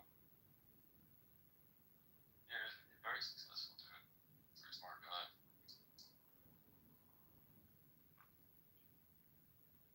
He died out of nowhere, like a sudden, not sudden death, like the way some people will refer to things, but I don't know if it was like a massive heart attack or I forget what it was. But it was very unexpected. I know a lot of people, of course, blame the Jews. But not really. But yeah. He's the only member of Congress, apparently, or one of the very few who doesn't have an APAC handler. He's the only one, I'm pretty sure. That's why people were literally, I mean, they were literally blaming the Jews on his wife stuff. We came up with a new slogan at the bar tonight. It's called "Vote Kitover before it's all over." That one's worse than the 4 Kitover that I gave you. It's too long.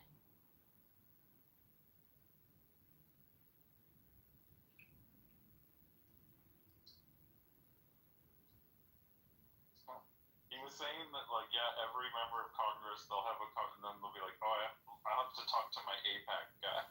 They have to run everything through their handler before they can make any decisions. Yeah, it's like it's wild. It's wild. Yeah, like I knew that there was a lot of influence, but that makes you anti-Semitic. Not with, but I mean, dude, it's wild. If that's true, if he's the only one. Good on that. Fuck it. Like, I mean, I think infiltrate, get control. Like Does Ilhan Omar? I would think she doesn't have a handler, but I could be wrong. They may have found a way. Lou, what's your objection to APAC? Well, if they are literally they have people that handle our congressmen, I guess, and it's specifically in the best interest of a foreign country, doesn't mean it's inherently detrimental to us. Yeah, it's a bit odd. A bit odd. It certainly shouldn't be like something that's secretive or not allowed to be pointed out. What do you think is secret? Well, I mean, I don't think most people were aware to what extent that they have influence it. Isn't that kind of secretive? Like, isn't that a big deal? I mean, some people say that they should be filing for what is called FARA or whatever. What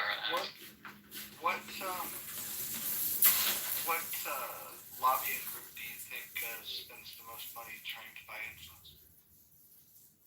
Irrelevant. I don't know what that's going to whether or not a foreign country. Well, it's not a foreign country. It's not a foreign country. I mean, it just exposes the fact that you don't even know what APAC is. Okay, so they're not advocating for what's in the best interest. These are American citizens. Do you not know what you're talking about? Yeah, okay, you can say that, dude. Come on. Are they not? Yeah, of course they're American citizens. They're dual citizens, sure. Again, I said specifically it doesn't inherently mean that it's detrimental to the United States. Wait, all my kids are dual citizens. Does that not make them citizens? No, that's fine, but they shouldn't be involved in government. I don't think dual citizens Really? should be able to hold office. Yeah, no. Of the presidency or just any office? I would say any office. Why even go to that? You're a dual citizen. Like, if you want to run an office that badly, Yeah, they're not dual citizens of fucking North Korea. Yeah, it doesn't matter, dude. It doesn't matter. Like, if you want to do it that badly, you'll give up one of your citizenships. It's not that serious. Wait, hold on. Elon, when he was working with Trump, he didn't give up any of his citizenships. Yeah, but he's not in office. You can make an argument that the money Well, he's it's spending in the government, though. It's not. Yeah, he was. He was. Well, you don't think he worked in an official capacity in the government? Is that what we're talking about? Someone working in the government or someone in office? I think I made it pretty clear. I See, said Roger, you made this point about like these people just fucking flip flop. It's not a flip flop, dude. They should have to hold office. You hold one position one moment, and then you hear Elon. What's the like, position I'm flipping on? Well, you should give up your dual citizenship if you hold any position in government. No, I did any not. position in government, and then you're like, oh, well, Elon was in the government because he didn't give up his dual citizenship, but I'm going to cuck for Elon. For no reason. And I love Elon, but I'm not fucking stupid like you. I wouldn't make that argument. You're literally making an argument that I'm not making, and you're only doing Well, that's exactly the argument you made. They should not be able to hold office. Is that not a distinction between... Why did you say that APAC was a foreign lobbying group? Because he doesn't know what it is. What are they? It's an advocacy group of American citizens. Are you against lobbying? Are you against lobbying of all kinds, or is it just people that advocate for relations with Israel? I think it's bizarre. Isn't the government supposed to be like our advocates in a context like this? Like, why are they advocating for it? Again, I don't have that big of a deal with it. The fact that they've gotten basically everyone's very interesting. I think cause for concern. Doesn't mean you have to hate Jews or want to kill them over it.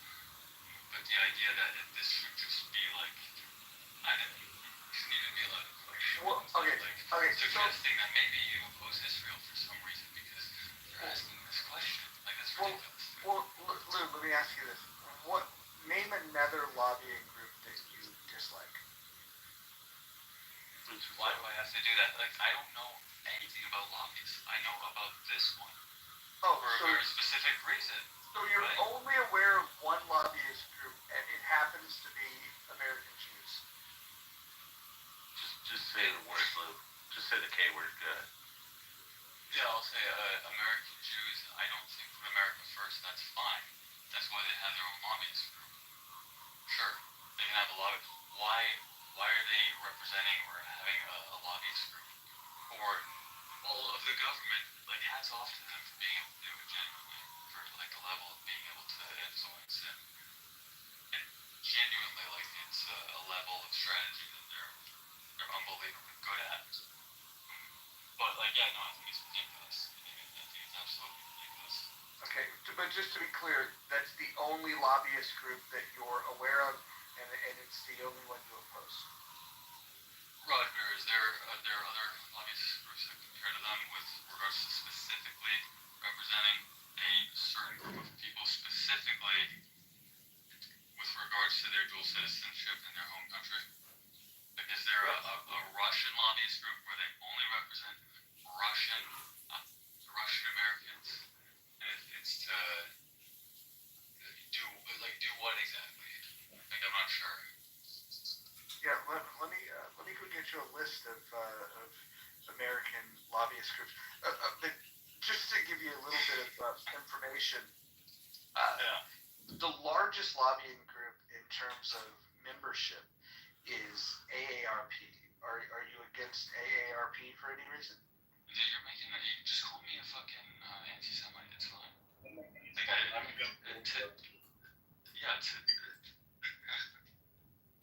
Wait, hold on. Listen.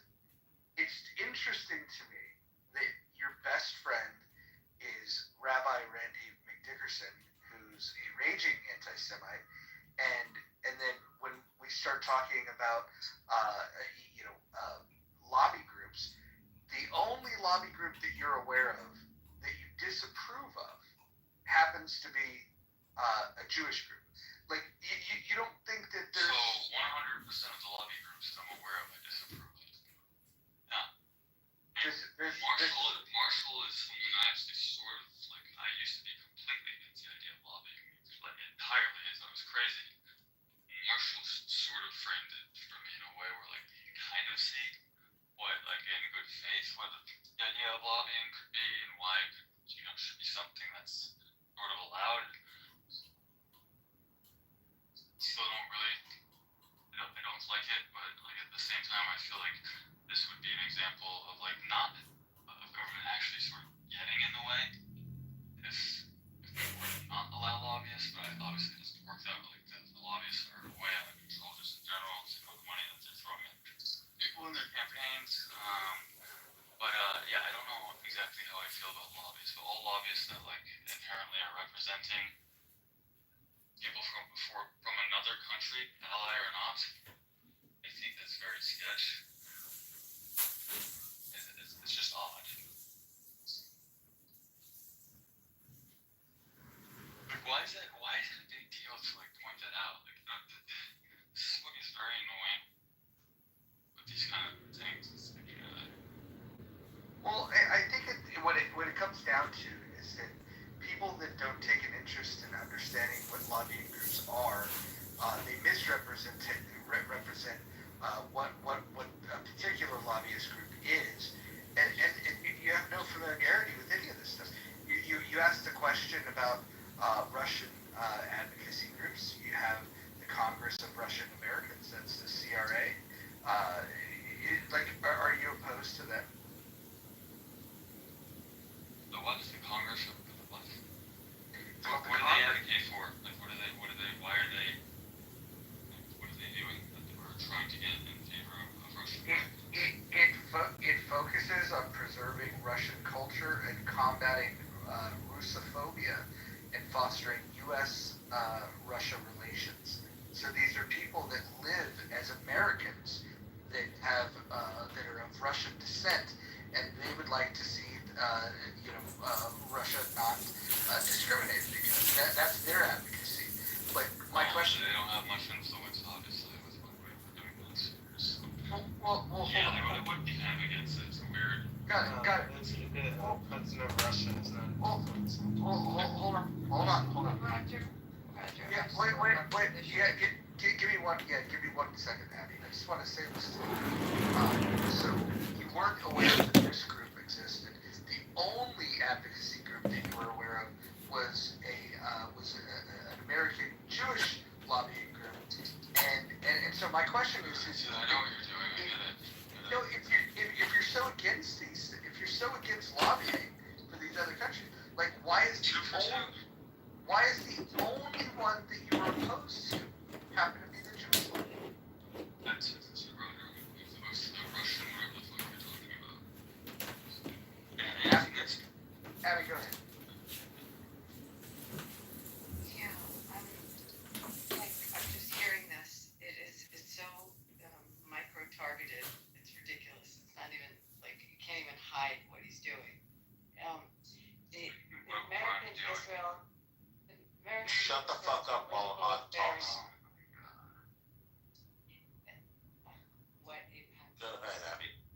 and there are other groups like it from many countries, many different relationships. It is focused on the American-Israel relationship. That's it. Okay? The people that go and knock on the doors are Americans that are from different states, and they talk to their members of Congress and their senators, and it lobbies only Congress, doesn't lobby the executive branch, and it is asking about the American-Israel relationship. Things like the MOU, when that was signed, there was a lobby. The Iran deal, when that was originally JCPOA, there was a large group of lobbying at that time. But this is primarily focused on the American-Israel relationship. That's what they talk about. And to keep that relationship solid, because benefits to Israel as well as the benefits to the United States that Israel gives to the United States in forms of intelligence and technology. I mean, it can go on and on if you'd like to hear it. I've got lists of it. I'm not done, but you talk over women. I had to wake up to this. So, yeah, I know, I'm not. That's what they do. And if you'd like to know about the... many conversations with you. You obviously don't remember me. It's weird that you're actually... Well, she's talking right now. Roger, is this fucking retard breaking one of the rules, talking over a moderator? There are many organizations that lobby Washington on behalf of relationships with other countries. We could go, if you'd like to know all of the Arab organizations or the people that work on the American-Saudi relationship or the American-French relationship. AIPAC is not the only one. It is also not a very, if you look at the value, the amount of money that's spent by lobbies, it ain't in the top 10, it ain't in the top 20, it ain't in probably the top 50 in terms of the amount of money that there's raised. As a lobbyist, you look at who the top lobbyist groups are. If you know anything about lobbying in the United States, take a look at the realtors, take a look at the pharmacies, or different pharmaceutical companies, take a look at AARP. Gun lobby's not even that strong anymore. I mean, there's that Blue Cross. Blue Cross is like one of the top in the country. I mean, there's just so many other organizations. Abby, it's fascinating to me when the name AIPAC comes up. When you ask them about do they have a problem with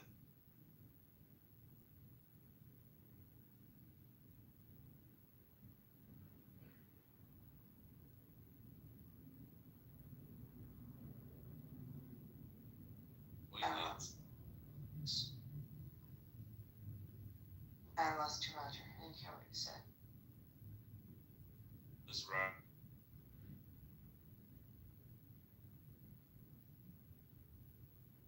Oh, hey, Abby, I got a question while Roger's in the Matrix. Hey, this other anti-Semitic piece of shit, Abdullah, was saying that AIPAC's not registered with the FARA. Can you elaborate? Yeah, it's not. It's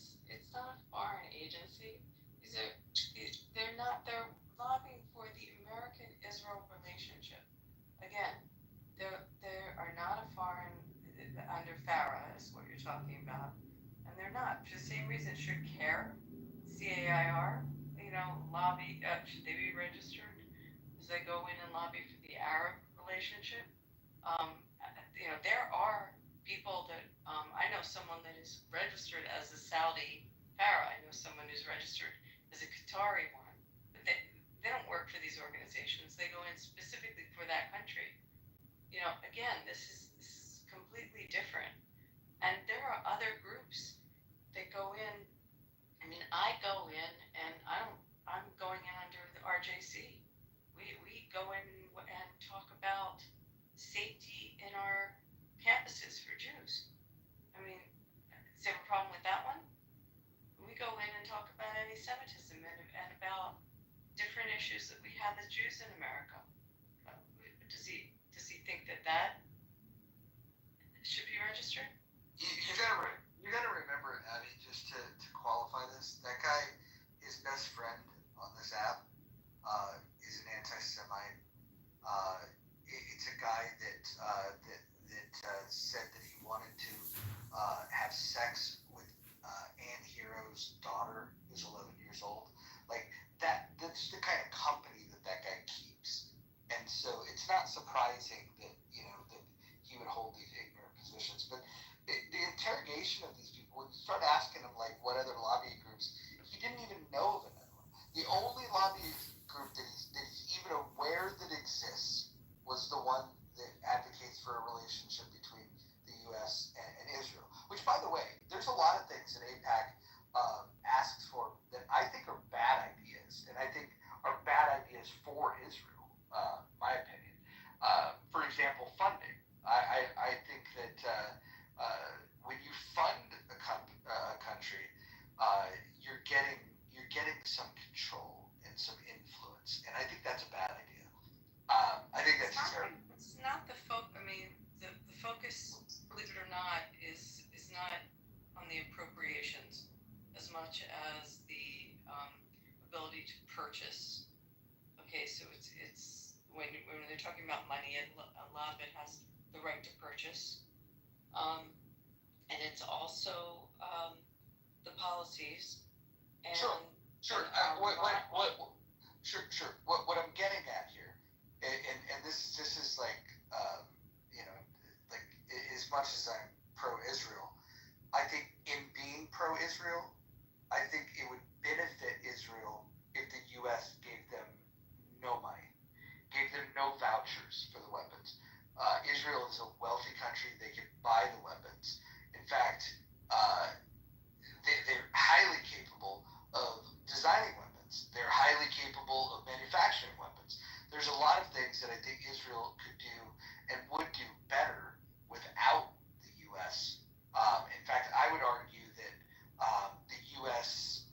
Being in the ear of Israeli politicians has actually been detrimental to Israel over time. And only now are we seeing Israel attacking, Iran, doing the right thing, and the U.S. stepping up and doing that. Previously, previous administrations didn't have the stomach, but they had influence over Israel, and I think that's a bad thing. So my advocacy would be, and I wish there would be a group that would strongly advocate for not giving foreign aid to anybody. And foreign aid's the leasing, and again, you and I talked about this. It's like the thing that is such a smaller component of, to get military assistance and the ability to buy from U.S. manufacturers. That's fine, but we don't. That's fine, but that's one thing. But that's policy, fine. Hold on, Abby, let me just say this because it sounds like you're hearing me, but you're not really understanding me. So the opposition that I have is that you take U.S. taxpayer dollars and you issue vouchers to Israel to then spend with American weapon manufacturers. I think there's a better way, and you don't put the American taxpayer on the responsible for paying for it. You have Israel buy the weapons. Period, point blank. And I think that's the most pro-Israel stance that we can have, because when we do it the other way and we allow taxpayer dollars, you you create dissent in the U.S. Amongst some camps, right? And then the other problem is that there is conditions. There's influence over Israel. Anytime you start giving aid to anyone, you're asking for things in return. And I think it's a terrible idea. And I think Israel is better off if they took no aid. In fact, I think a better policy would be for them to reject any aid. That would be even better. It's a big discussion over there. It's not a priority like it used to be because the amount versus, you're right, it's a very wealthy country versus what their GDP is and what their needs are, and its percentage of the military budget is not insignificant, but quite smaller than it was in the past. But a lot of the work has to do with policy, and that's what people don't understand, and just how what the diplomatic support is around the country, around the world, and other measures that are affecting that country. There are people lobbying on behalf of all kinds of nations that come to work on the relationship between the U.S. and that nation. It's just common. It's under our right to lobby, our right to petition, which is our First Amendment right to petition. But why AIPAC gets singled out? It's Jew hatred. It's where it comes from. I mean, hear it in rooms constantly, and it's not. There's just big. Why are they not pissed off at the pharmaceuticals? Why are they not pissed off at the realtors or let's see, trying to think some of the top 10 lobbyists that are in there. Chamber of Commerce spends the most money, and AARP has the most membership, and I never hear those. We're in full agreement. The reason why you hear it is because people they hate Israel. More specifically, they hate Jews. And I wish that Lou was just honest enough to say it with his full chest, but he's a coward. He won't do it.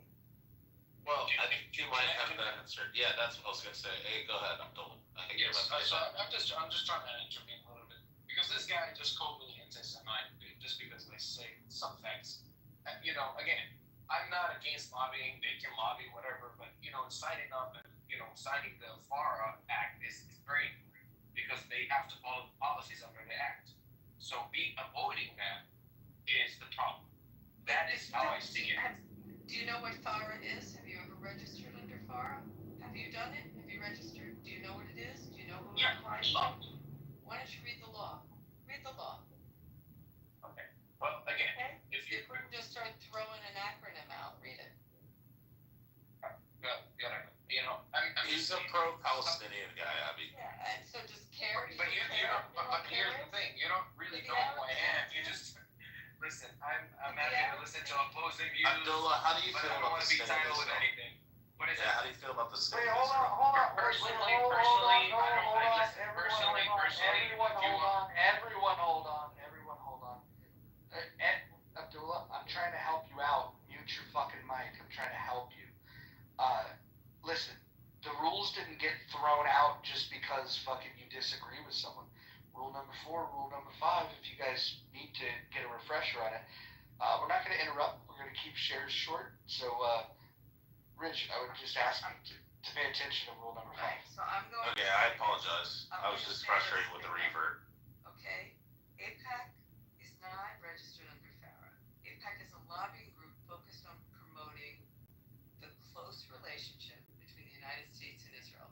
It does not operate as a foreign agent under FARA's definition.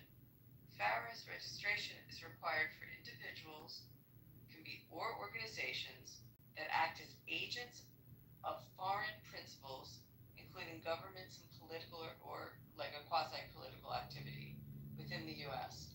AIPAC's activities, which is advocating for the policies that benefit Israel, are generally considered domestic lobbying efforts rather than direct representation of a foreign government. We don't have Netanyahu or someone in Israel saying, go on our behalf and represent us. These are U.S. citizens that are going in and advocating for the relationship between the two countries. What will better as for us as American citizens. We're not going in on behalf of the country. There are people that do that that go in directly. I know a person that is registered for Saudi and goes in and directly lobbies for Saudi. It's completely different. And no, there's no requirement. But I ask you, should CARE be registered? What do you think? Oh, for me, honestly, any lobby that serves the benefits of another country should actually sign the FAR Act. So that is my point of view. I'm not really against the lobbying idea because lobbyists existed since forever. You know what I mean? But I'm against the idea if you're serving the benefit of another country or the relationship between the U.S. and another country, sign the act so you can follow all the policies that goes under it. That is all I'm saying. Dealing with the relationship. Do you know what the U.S. receives from Israel? It's a relationship. It's a bipartisan. I'm not getting my words out. It's very late. It's a relationship that Israel is gaining from the U.S. and the U.S. is gaining from Israel in these treaties and these relationships. But the people that go are U.S. citizens. They're not professional lobbyists that go knocking on the doors. And then other groups like the RJC going in mostly talking about what happens to Jews who just have lovely things like, let's see, we had a synagogue yesterday, get firebombed, burned to the ground in New Jersey. We had an Israeli beat up, another Israeli murdered. That's just within the last week in the United States. Then another guy, American, in St. Louis, came home. Car was bombed, firebombed, house attacked. This all in the last week. We go in to try to make sure that stuff doesn't happen and that there are laws strong to protect them. If APAC is serving all the Do you Jews think in the that United should be States, registered as a foreign agent? if- Because we're worried that our synagogues don't get burned? You think we have to register? Huh? You think so? well, again, I asked you that. Okay, I'm trying to answer it. So basically, if FARA is serving the Jews in the United States, it's benefiting the U.S. citizens. Now, if it's working on the relationships between the U.S. and the Israeli government, then they would have to register under FARA. That's what I believe in. No, they don't. No, they don't.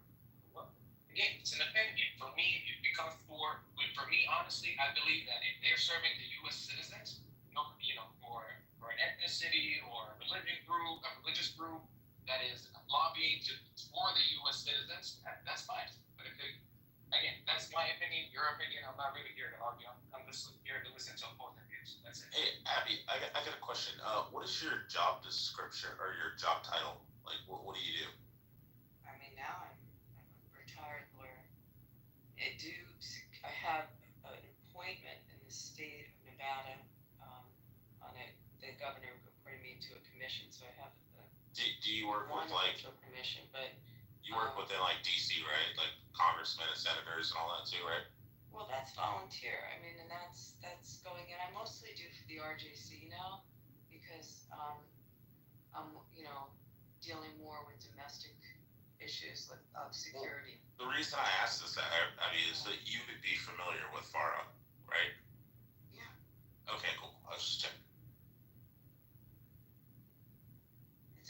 There are people that register in FARA. I'm telling you, I know someone who's registered on behalf of the Saudis. He's a lawyer. His law firm represents Saudi in the United States and what their needs are, and he's registered.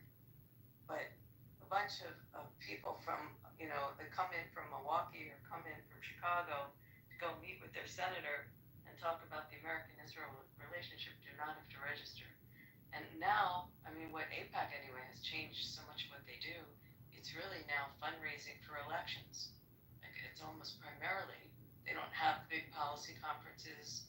They really, like the entire organization shifted, and it's election fundraising to around the country. A lot of primaries when there is someone that is probably like the dude on stage. If he decides to run for Congress, we would raise a lot of money to make sure he doesn't win. APAC is doing. God bless APAC for that. Yeah, successes, Jamal Bowman, getting him out and primarying him with a much better candidate. Successes, Cori Bush, primarying her and getting in Wesley Bell, much better candidate. Successes, Chantal Brown, primarying Nina Turner and getting Chantal Brown in. Two cycles on that. Those are successes. When you say Cory, actually, you remind me of Cory Booker. That's one where it's tough because I know he's super pro-Israel, but he's very. We support him. We endorse him. I know, but he's terrible for the country, and he needs to be primary. It's why I said I do RJC because I'm. Let me back up. APAC is bipartisan, supports absolutely bipartisan, supports candidates from both parties. For me personally, I like doing work for the RJC because my issues are more very domestic related issues, and I'm a Republican, but APAC supports both parties, and they endorse Cory Booker's an endorsed candidate. He's someone who is it's the late at night. I'm sorry, forgetting my words. He's an incumbent that is a pro-Israel incumbent, and that's their policy. They will support his election. Sometimes they get stuck, like in the last senatorial election in Pennsylvania, because they had to support a pro-Israel incumbent, but the person running against him, who thank God won, was a much better candidate for Jewish issues in the United States.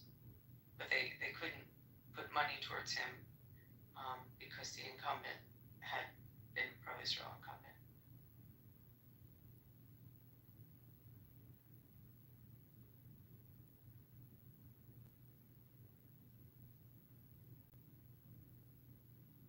I don't know, someone Google the top 10 lobbyists, you can learn about it, and then learn about FARA.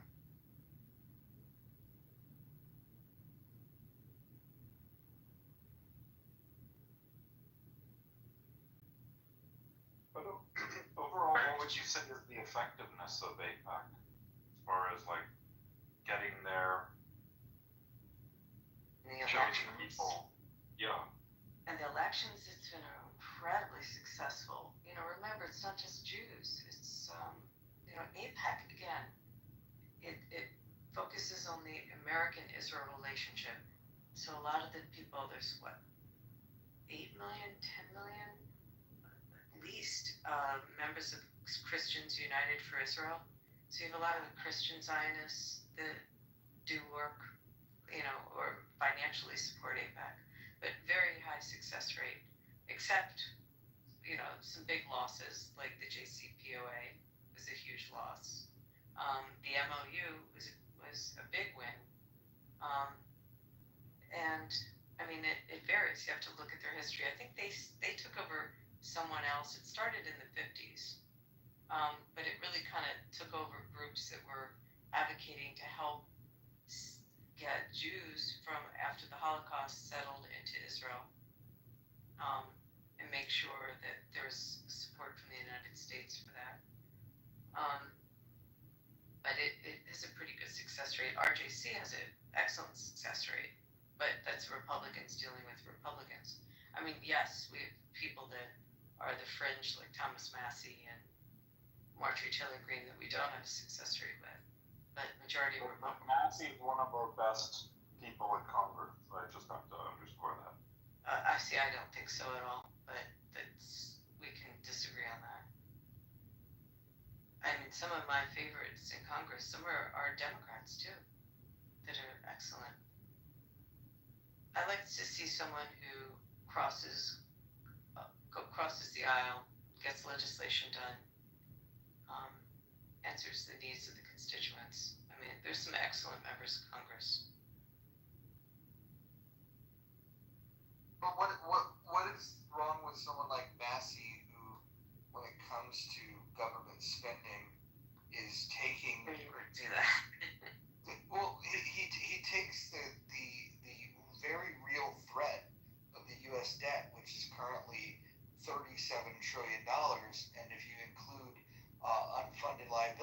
there's $100 trillion in debt. Like I think that the Congress people that ignore this are negligent. And even if I agree with the Congress people on other issues, that is the most important issue. Period. Point blank. There is not a single issue in American politics more important than the debt. And Thomas Masson's got the best track record there. This video also is counters on almost every other vote, on votes that don't have to deal with financial, just to be a naysayer. I don't want to get into him, but you can look at the present administration and how they feel about him, but he counters almost every vote. Yeah, but It's not just on money. But the present administration are anti-capitalist demagoguery fucking fascists. Like Donald Trump versus Thomas Massey in terms of like who wants the best for this country. It's not even a contest. And Massey's kind of adopted. He's the successor to Ron Paul, basically, of like just voting no to everything. It's not, and he has nothing against Israel. He's not, just like everything, he wants to stop the spending of the Congress, and he doesn't want the U.S. basically, I think he's more or less an isolationist. He doesn't want U.S. No, there's not any other country. There's not a single person in Congress that's an isolationist. He's a non-interventionist. There's a big difference. Right, but he doesn't support basically sending money to any other country, military. I think he was pull out of NATO. We shouldn't. If anybody reads the Constitution, there is not a constitutional argument for foreign aid. Period. But he's not like Rashida Tlaib. He's not against Israel. He's like, yeah, Israel should do whatever it wants, and absolutely should do whatever it needs to. You could say it's funding, but like he votes against the Iron Dome, so things like that. He's against the funding of it. Yeah, I think he would say Israel should definitely build it. It was a joint project with Raytheon and Rafael. Right. You can disagree with him, but the positions that he takes, and there's some things that I disagree with him too, but when it comes to any type of spending that's out of step with the Constitution, he votes no, and his critics are the ones that are in opposition to the Constitution. I'm just trying to check. I think he voted against resolutions that deal with whether Israel has the right to exist, kind of. Not just spending.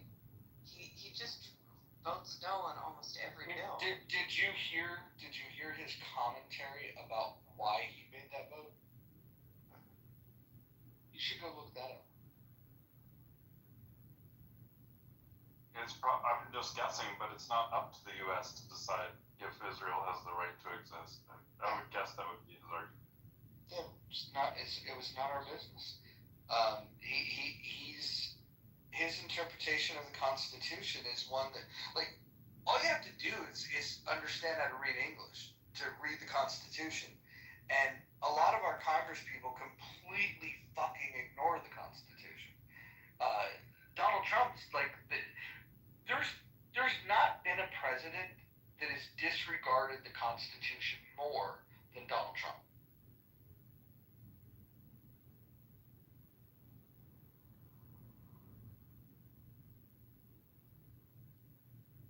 Anyway, I'm going to try to go back to sleep. My point is, anytime I woke up to hear this, it's always this one entity that gets called out, and just take a look at the different ethnic groups that might be in Congress lobbying. Just a lot. When you're going up and knocking on the door, you get 20 minutes. You go into the office, you rarely get the member or the senator. You usually get their staffer, and you go in and you tell them what you're interested in, and then you leave. but everyone's up there. People speaking, you know, speaking on behalf of lots of different ethnic groups, whether it's Polish Americans that come in or Kurds that are in there, Armenians are in there, you know, it's not just Jews that are up in Congress. So, I mean, I just find that interesting. But you can usually peel the onion on it. Well, I'm 100% with you on that. I think Lou's point, and when people bring up AIPAC, if you want to oppose lobbying altogether, okay, fair enough. But as we saw here, it was the only lobbying group he'd ever even heard of, and I think that tells you all you need to know. Well, usually they'll come out against the ADL. They'll often say that, and they'll go at that. And I mean, they're dealing with primarily just the hatred issues. You know, I mean, that's it. That's their whole MO. So it's interesting when they start going after the other Jewish groups that are asking Congress, you know, and some of it's for appropriation, and some of it's just for laws, for protection laws.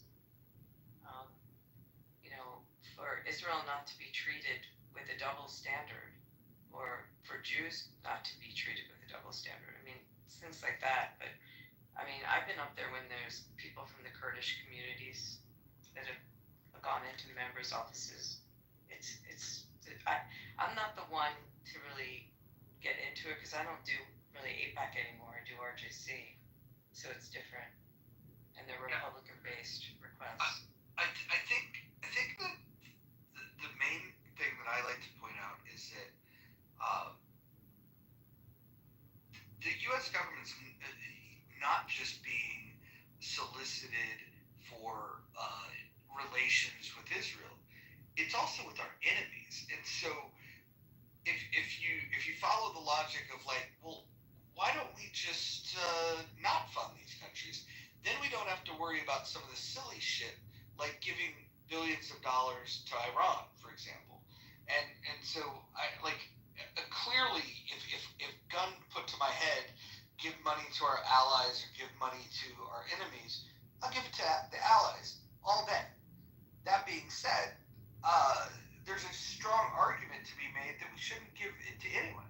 The argument that then gets made is that, oh, well, you have to go by influence, and if we don't do it, then somebody else will.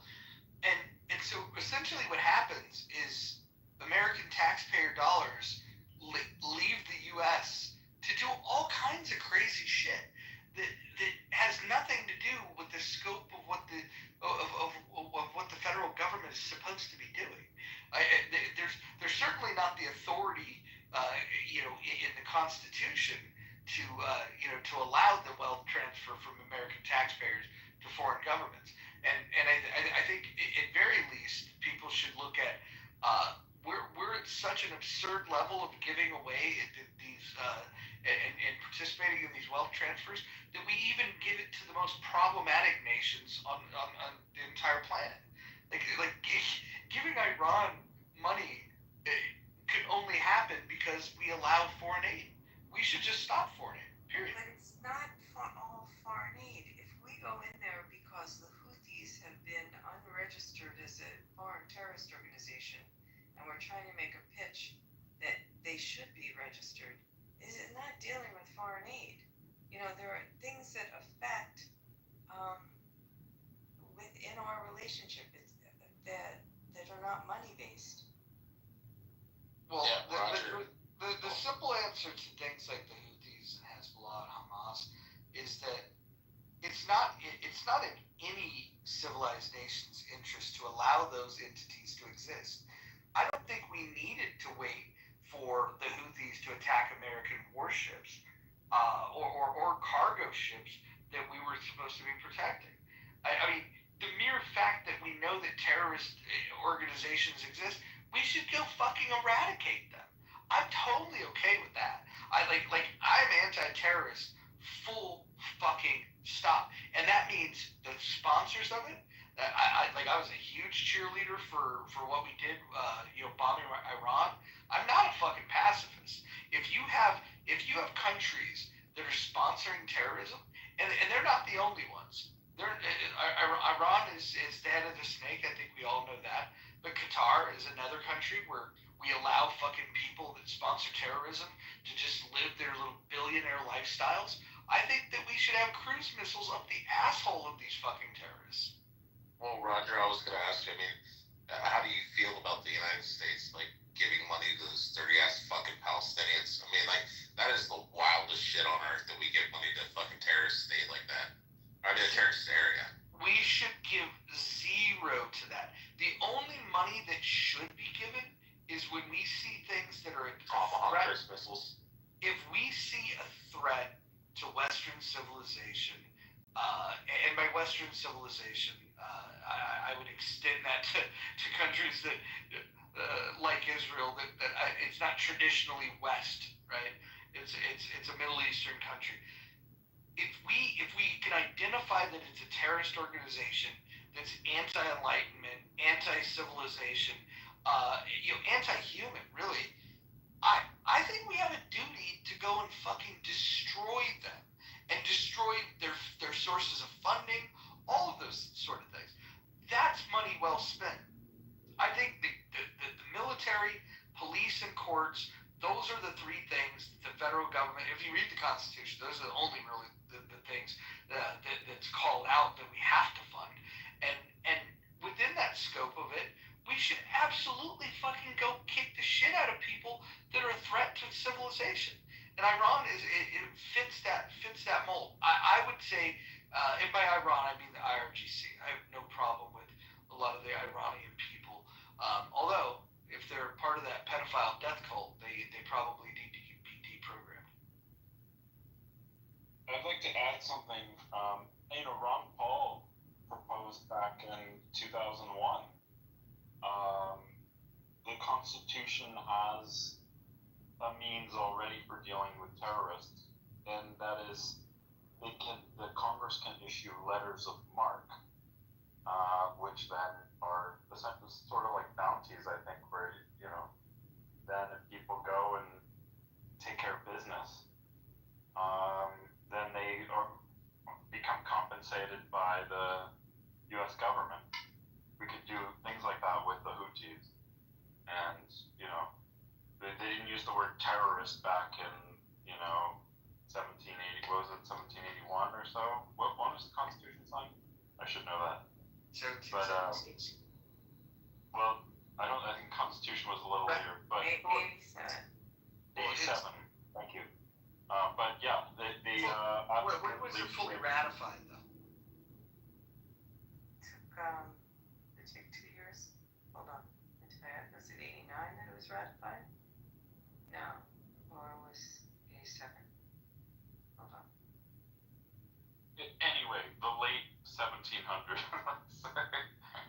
They weren't using language of terrorists, but they had these types of people around. You had like Barbary pirates. Yeah, we were dealing with There the was Barbary taking pirates. care of it. We wouldn't have even had a navy if it wasn't for the Barbary pirates. So absolutely, protecting the sea lanes, hugely important. When Biden was in office, this should have been the sign for everybody. And I don't care what your politics are. When the Houthis were attacking the cargo ships and then attacking U.S. warships, we should have unleashed fucking hell on the Houthis. There shouldn't have been a single fucking Houthi militant, breathing within 48 hours of those attacks. We should have just wiped them off planet Earth. Yeah, I think it should have been pretty bad for people. Anyway, similar to what is going to happen in Gaza. And it's very expensive, but you've got to just take these populations, terrorist populations, and you have to filter them out and remove anyone who's going to continue to cause problems, and completely disarm them, completely defang and deterrorize. Hey, Roger, I got a question for you. What was the name of that pedophile death cult? Now, the new proposal is 2 months, and it's Gaza City, which is about 1 million in population in Gaza City. They've not touched Gaza City, so it's intact. It's it's where the hub of Hamas is. It's where we think the hostages are now. And during that 2-month period, it's going to be moving the citizens out, getting them into safety. Israel's going in like the Army Corps of Engineers and building up makeshift hospitals and distribution centers and housing centers in the 2-month period before they even go in and do one strike. They've got to stabilize the population that's there and then go in and take out what's left, of the terrorist blocks that are in there that'll be in Gaza City. And it'll only be until everyone's moved out. They think it's about 2 months before that can happen. Well, I will add this. If Donald Trump leaves office and the IRGC is still in power in Iran, he will be a miserable fucking failure. If the IRGC is permitted to still have power in Iran, Donald Trump could go fuck himself.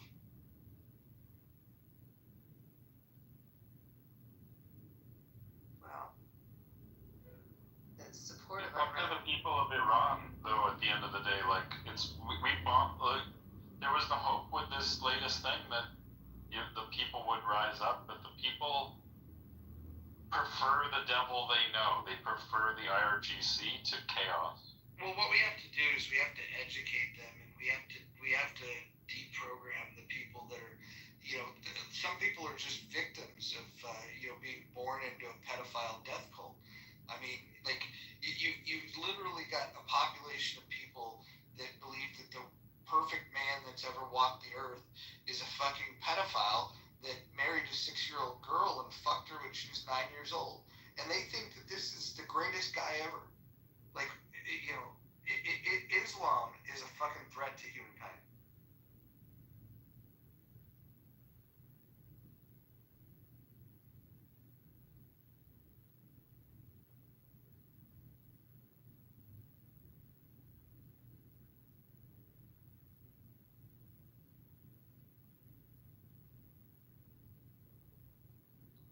Does anybody disagree?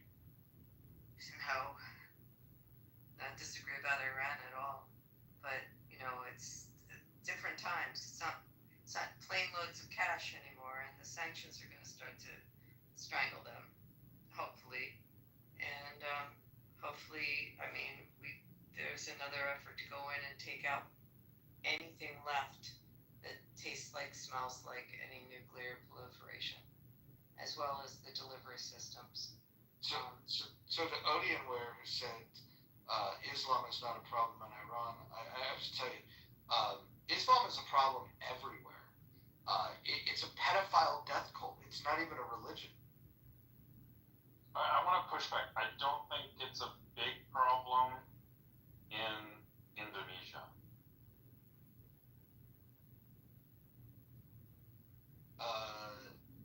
Okay. Do they worship a pedophile? No, that's I think they worship. In Indonesia, that's the biggest Muslim population. I think they claim to worship the same God as the Jews, and the Christians sort of have this like multi-headed God, but the same one. Agent, let me ask you this: did the Prophet Muhammad marry a 6-year-old girl? Wasn't she 9 or something? No, she was 9 when he fucked her, and he was 54 at the time. But was she 6 when he married her? Answer: according to her, yes. I assume that he did. Yeah, I assume he did what you're saying. Yeah. So Aisha is a respected scholar in Islam, and she's the one that made the claim that she married him when she was 6, and that they consummated when she was 9. I would just say that that's foul, and it's a big problem. But that's not even their biggest problem. This is how bad of a religion it is, or a cult, I should say. That the pedophilia is not even the worst part. If you disagree with them, if you disagree with any of it, they want to kill you. I'm just saying, like, that doesn't happen everywhere. I haven't seen that in Indonesia. I've spent some time there. I don't know. I Thailand, that portion of Thailand is completely different and repressed. And I don't know if I agree with you on that, but what we see out of Iran is just this working of like marionettes of their proxies, and now their proxies have been hopefully they're not fully dismantled, but they've pretty much been almost put out of business. I mean, what's left of Hamas, what's left of Hezbollah has like been decimated, and the Houthis. And the Houthis. Do you think the attacks on the U.S. ships from the Houthis is not an attack on the United States, and they're attacking our ships and our soldiers? Of course. Yes, they attack Israel. They're attacking the United States. Of course, we should have wiped them It's a out. big problem. But you're right, Mojo. I think the problem is it's very expensive to. We've kind of written it off. I guess my understanding is Trump made a deal and just said, look, stop shooting at us and we'll just leave you alone. Only as a cost-saving measure. Of course, they deserve to be wiped out.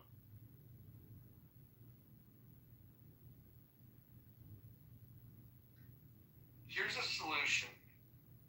You guys aren't gonna like it, but when we catch and detain illegal immigrants in the U.S., I think we should send them to places like Yemen and Iran, and tell them, hey, go kill the terrorists, and we'll grant you citizenship.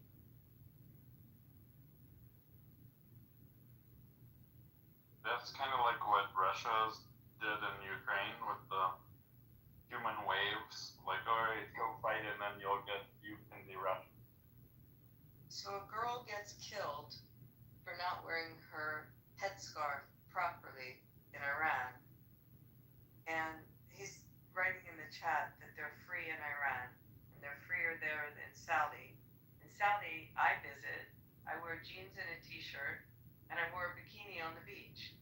So you tell me which country is freer. We walk around in Western clothing all the time. No one has to cover their heads, and no one's going to jail for not covering their heads or being murdered for not. But in Iran, they are. So I don't know where the comment in the chat came from. It is true. I've been to Saudi 3 times now. No head coverings, and I wore a bikini. I went to the Red Sea to see the greatest resorts. Do you know what their modesty laws are, Abby? In Iran? In Saudi. In Saudi, I mean, I was at their top resorts. They have very strict modesty laws. I learned about this through the WWE doing their shows. Yeah. I didn't have it. I'm telling you, I was at Ritz-Carlton, the St. I've been Regis. to 44 countries. It's not true. You can only do that in the Americas. It's not Well, true. maybe they don't want to see you, but they were perfectly fine with a bunch of us. We were at the Because you're beach. Jewish, so that's what you're saying. No one knew what religion I was. I wasn't there as a Jew. I was there as a business person. So no, you're wrong. Again, you can't tell me about Saudi. No, you can't tell me. So hold on. I can tell you for a fact that WWE is restricted. The women that wrestle showing quite a bit of skin in the U.S. When they go to Saudi, they're required to cover their entire body, and so this is why I boycott the events that they do in Saudi. I sold all my WWE stock when they started doing shows in Saudi. I do not buy this whole modernization thing in Saudi. I think that the Saudis are, okay, in comparison to the IRGC, are they a step above? Sure, but they are still very fucking problematic. I mean, all you have to do is go and look up their modesty laws. It's absolutely trash. They do not respect women in that country. Look, I walked around 3 trips now in Western clothing, in jeans and a t-shirt. I went to the mall, I went out to restaurants, and I went to the resorts. They're top resorts in the country. And I'm dressed Western, and I'm in a bathing suit when I'm at the beach there. Again, this is not true. Well, you can tell me it's not true. I'm not going to put the pictures of me in a bathing suit on this app because I'm not comfortable doing that. But I absolutely did. I absolutely did. I can tell you the hotels where they were. You can only do this you can first of all, how is Saudi? Tell me when you go to Riyadh, what's the difference then? I've been to Riyadh, I was there on business. I was swimming in the pool at the hotel. Yeah, again, it is not but true. I could if I wanted to go in the pool. It is not true. The only place you're free in Saudi is when you go to the American Greenland area. My cousin worked for Saudi Aramco. Again, what you're saying is not true. I'm telling you that I was at the Red Sea. Nobody cares about your business enterprise. You're not bringing millions here. Nobody. What you're saying is not true. You don't know anything. It's not. Don't worry. You're just on Clubhouse. You're lying. Nobody is bringing this your story. You can't wear You have no idea why I was there, do you? I'm telling you that you're not a business person. You know why I was there? You're just lying. Saudi Arabia, you're joking. Do you know the contract come from? Please. Do you know the contract come from Saudi Arabia? Again, there are no churches in Saudi. Let me repeat it again. No churches. So I don't get what you're saying. I said as a Christian, there are Catholic churches in Iran. My boss went around twice. I could have gone to a Catholic in Iran. I know what they do to the Jews in Iran. There are Jews. So what point are you making? Name a Jewish community in Saudi I'm Arabia. making a point that I went because you want to three trips now. 3 trips. Again, don't tell me what I do. You don't know what I do for a living. So you have no fucking idea. I don't care how you feel. I'm telling someone else's story that I stayed at the Ritz-Carlton, which is a beautiful hotel on the Red Sea. I stayed at the St. Regis right near it. Also beautiful hotel in the Red Sea. Beautiful swimming pools, beautiful restaurants, and I wore a bikini. Thank you. And I went to the Six Senses, which is up in the dunes in the sand dunes above it.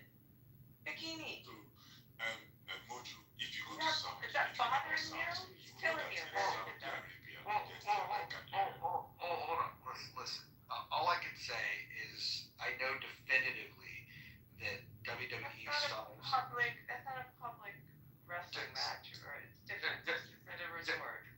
Well, this is fine, and I can also tell you that they have a public decency law from 2019 that's still in effect. It's a formal regulation that targets tourists, and it tells them what is acceptable for public behavior, including dress that should not be tight-fitting or revealing. And so, they do have public decency laws, Abby. Now, I've gone to business meetings there. When I go to business meetings there, I'm wearing a dress that is to my knee, and I cover. What is business meetings? What does that even mean? Excuse me, can I just say something? I was born in Saudi Arabia. I have family in Saudi Arabia. I do cover my agree with shoulders in a business meeting, but if I go to the mall, I'm in a t-shirt and jeans. I'm sorry about that. Wait, hold on. Abdullah, why does WWE, something I know for a fucking fact, why are the women that wrestle in Saudi Arabia required to wear full covering and not show any skin? Answer that question. Yeah, sure. So basically, the Saudis are actually transforming the whole law. Back in the days when I was born, yes, there was a lot of limitation. Women couldn't drive. But when Mohammed bin Salman came in, he actually tried to change and just kind of open line the cultural concept in there. There's a lot of cultural constraints. So they're not really trying. They can't just go ahead and change all the laws that was enforced back in the days. But he's slowly doing that. And I do believe that if Abby's saying that she was able to wear a bikini in Saudi Arabia, she went there recently. It's not like a long time. November. Yeah. So basically, yes, if it's recent, there is a lot of development that is happening. I have family members over there actually, and I was born there.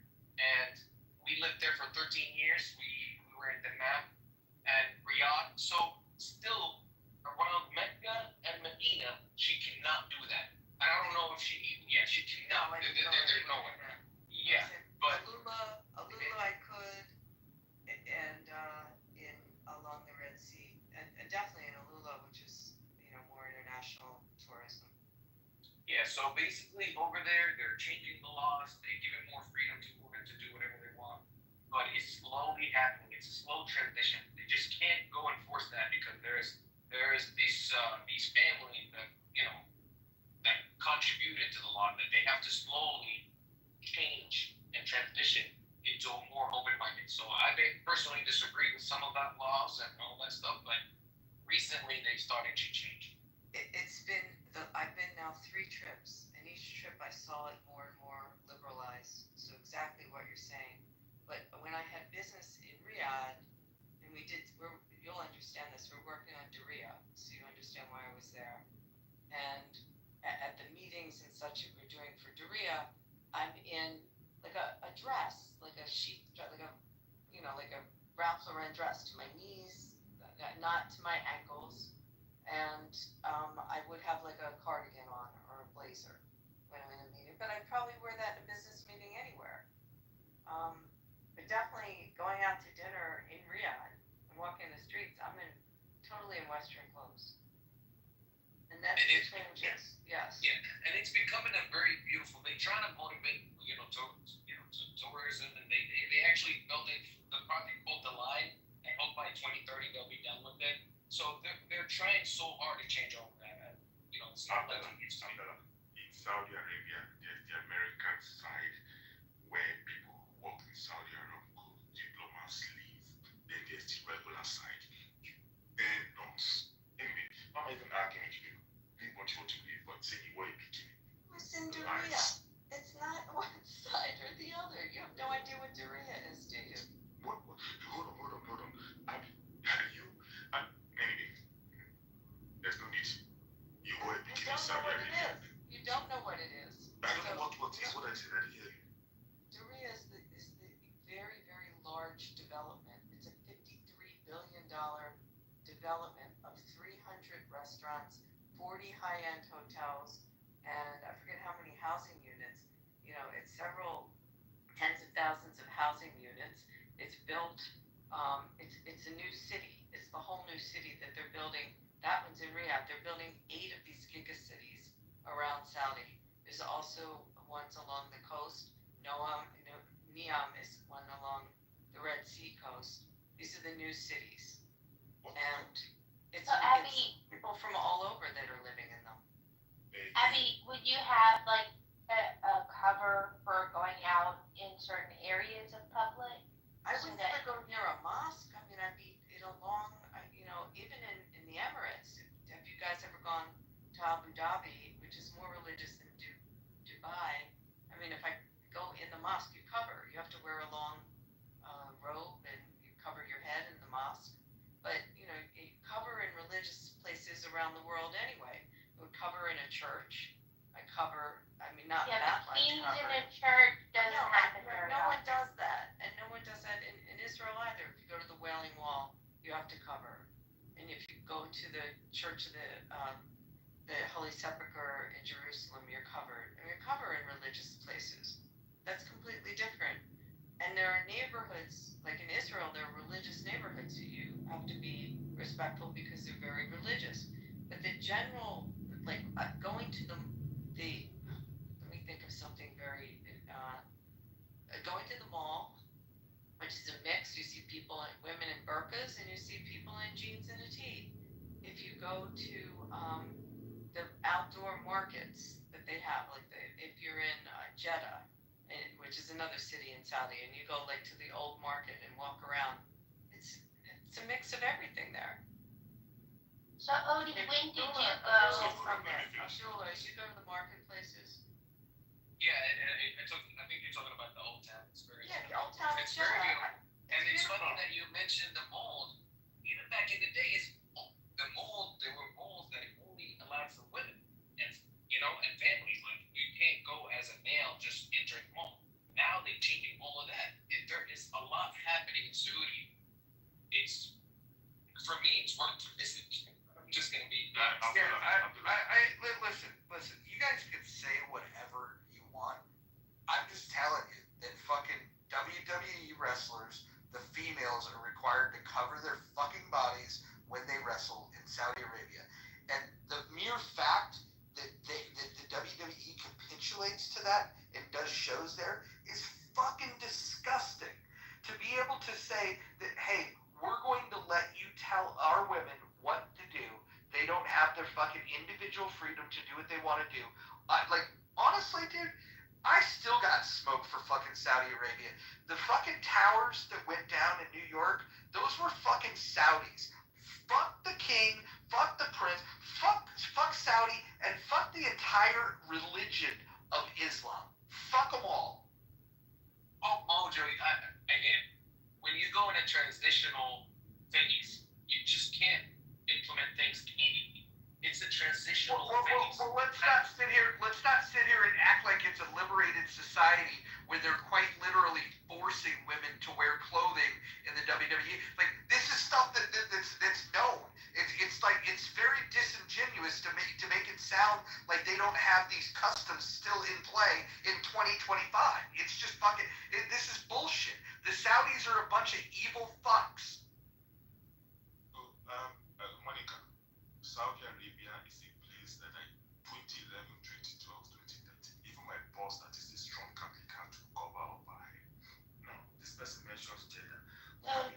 10 years ago. Yeah, we have a conflict in Jeddah. When did the law change, Hadia? Well, When you started driving in 2014, you were there before that. Okay, so the law change means that they will allow you wear a bikini that is not in the American side. So we have a conflict in Jeddah, right? There was an immigration problem because the person in Jeddah decided to come visit the mosque. She was almost arrested. Again, I don't know. My argument was simple that me as a Christian, I am freer in Iran than in Saudi. In Saudi, there are no churches. What year? I do if you're a homosexual. Number one, what year? In 14 women started driving. In 2018, they took away the guardianship laws. Go watch the movie The Saudi Women's Driving School. It's on HBO.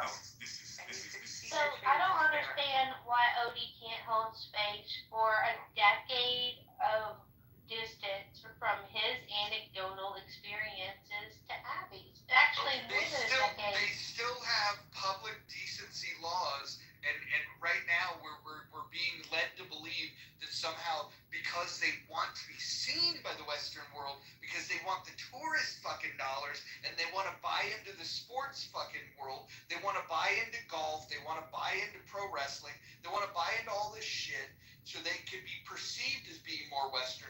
They're fucking frauds. They're a bunch of goddamn pedophile death cult members, and we're treating them like they're some fucking special people. The government in Saudi Arabia doesn't give a fuck about anybody in the United States. They don't give a fuck about individual rights for women.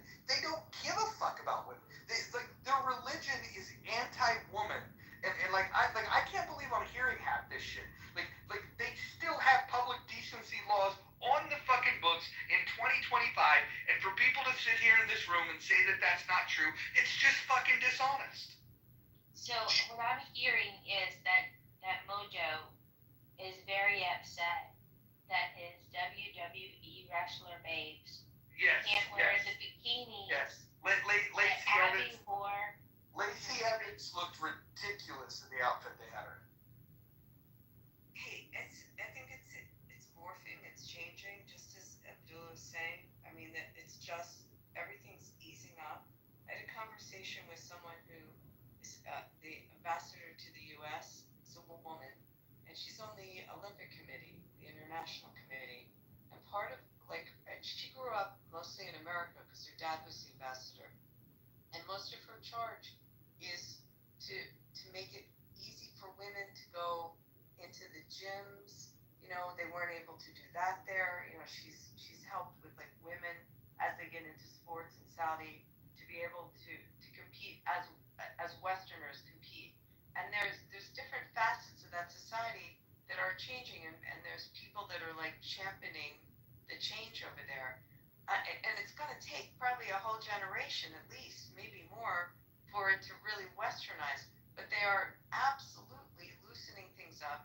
They want tourism in there. They want their country to westernize. That's the dream of 2030, the vision of they want American dollars, but they Right. but they want American dollars. Hold on. They want American dollars, but they still subscribe to a pedophile death cult. These are the facts. I'm not. All I'm saying is the experience that I had. What their deep philosophy is, I'm not opining on it. I'm just saying that they definitely are opening up. It's important to them, and it's important to bring in international tourism into their country. They're trying to get out of just being in the petrol business. They're taking their sovereign wealth fund and they're expanding it. They're giving a lot of money, investing it into lots of different businesses, tech businesses. They're trying to bring that element into their country. But when you go to destinations there, like Alula, which is absolutely magnificent, and I would say a place on earth you should, if you ever get a chance to see, it's a combination of like Petra and Sedona. It's something. I mean, it's all tourists there, and they're dressed as like people going hiking and touring. It's not this repressed feeling and definitely doing business in Riyadh. The first trip I went, I brought all the headgear. I thought I'd have to be all covered up, and I never wore any of it. So well, Riyadh is exactly where they had the last WWE event. Yeah, I mean, but I wasn't wrestling. I was there doing. But why would you require women to fully clothe themselves? What's up with that? You gotta cover your arms. I don't disagree with you. I hope they change it. I think the person I said I met with, who's on the Olympic Committee, I think that's part of her charge is to get things lightened up and loosened up. Abdullah, you know who I'm talking about? He's still there? Yeah. Say that again. The Princess Rima is on the Olympic Committee. The International Olympic Committee. I'm not really familiar. Anyway, there's people within the system there that are really trying to change it, and definitely the guy at the top is trying to change it. That's his charge, and it clashes with his father over it, who's more traditional. I'm not forgiving the Saudis in my life. Okay, there's a movie. It's easy to watch. It's like an hour long. It's called The Saudi Women's Driving School, and it starts out with the premise of now 50% of the country has to learn how to drive. So how they actually set up these stadiums with hundreds and hundreds of cars to teach these women to drive. But the movie is really more about the changes there and the modernization. That's the propaganda movie, man. Come on. So I looked it up. It's in the chat. It's going in the chat anyway. It's from 2019. And if you guys want to not like the Middle Eastern countries that have enacted true horrors on the U.S. and other people, you can. Yeah, I could live 2 lifetimes and I'll never forgive the Saudis. I think on September the 12th, 2001, Saudi Arabia should have been turned to glass. Period.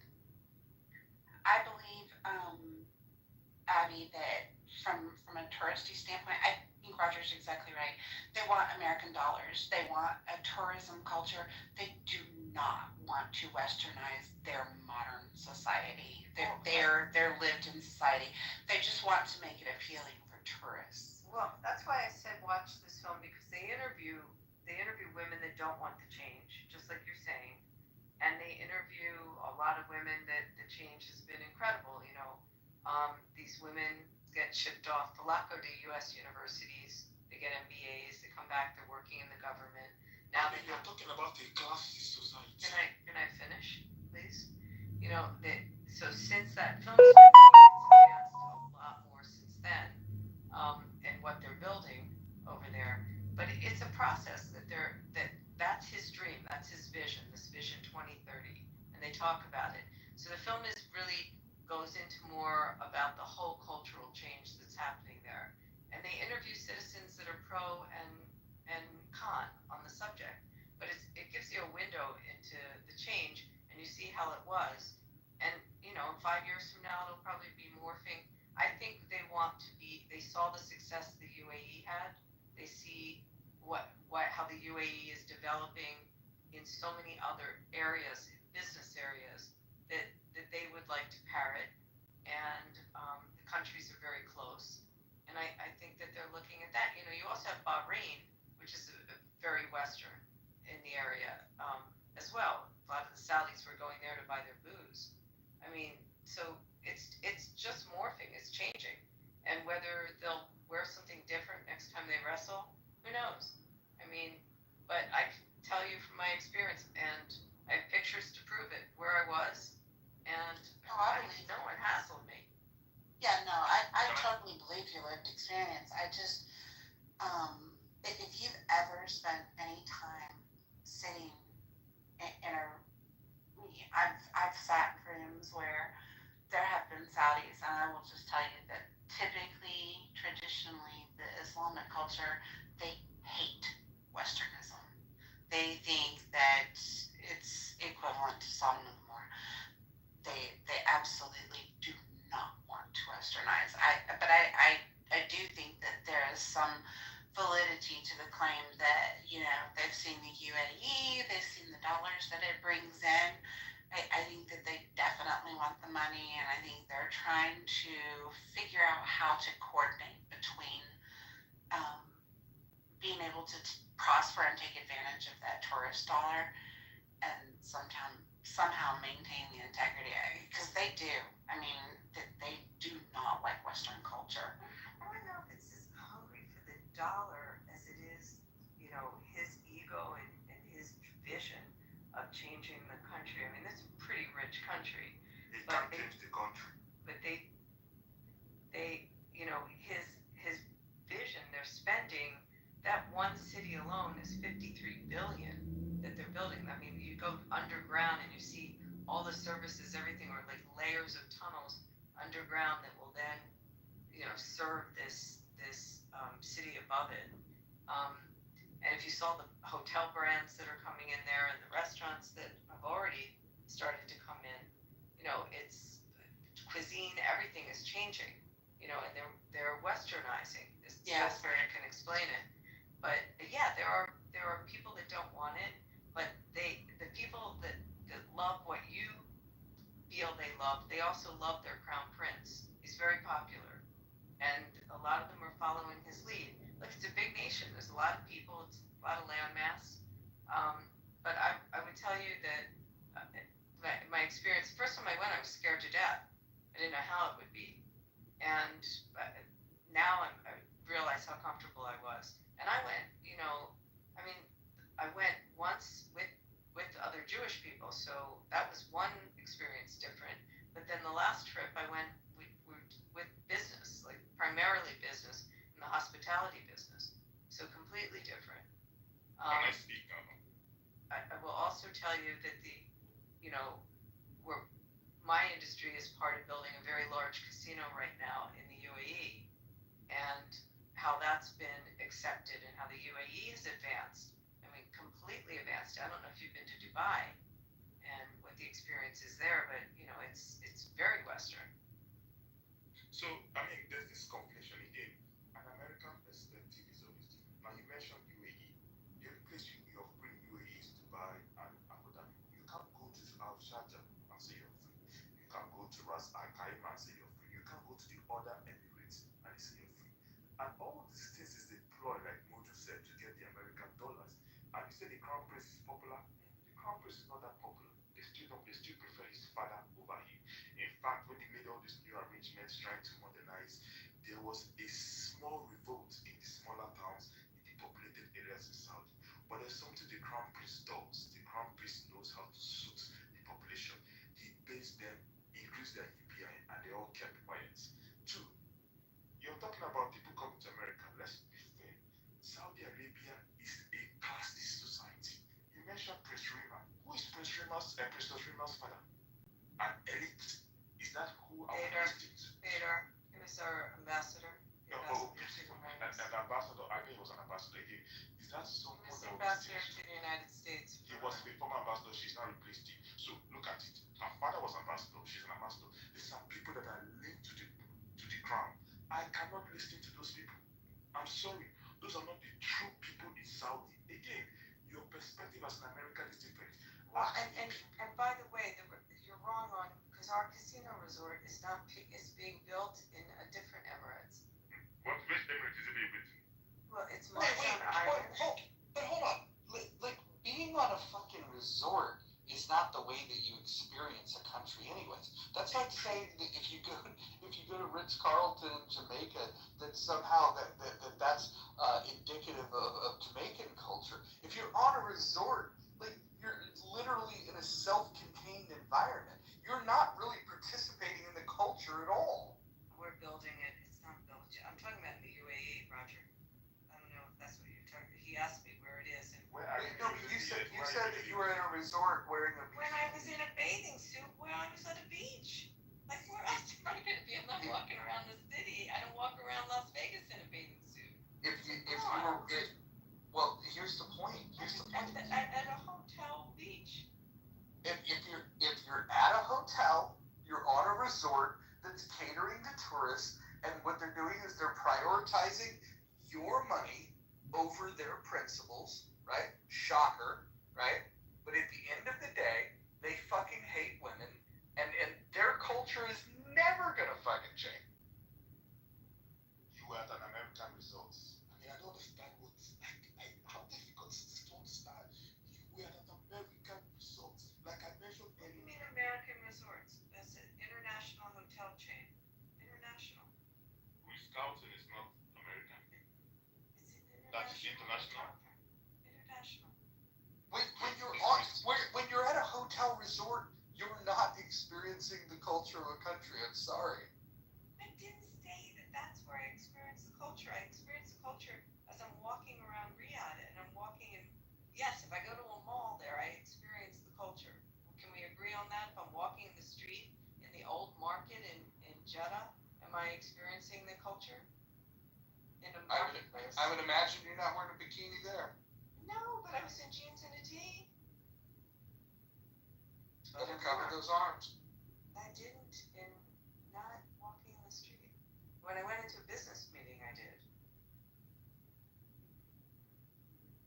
No, Roger, it's my understanding things have changed drastically in the last few years in Saudi. Like people. The modesty laws are still on the books. Like I said, if they want to take, is what MBS says. if they want to take American tourist dollars, that's not a shock to me. But to conflate that with them having respect for women is just fucking wild. I think they have their own version of respect for women. They still have reasonably high birth rate. They have a respect for humanity that we don't have. They're a pedophile death cult, Agent.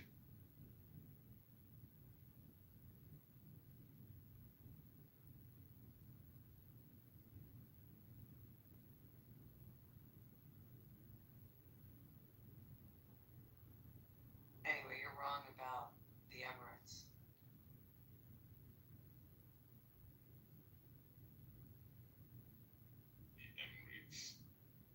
Anyway, like I said, the American perspective is always usually different.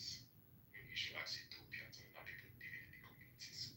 Let's know whether they're really feeling.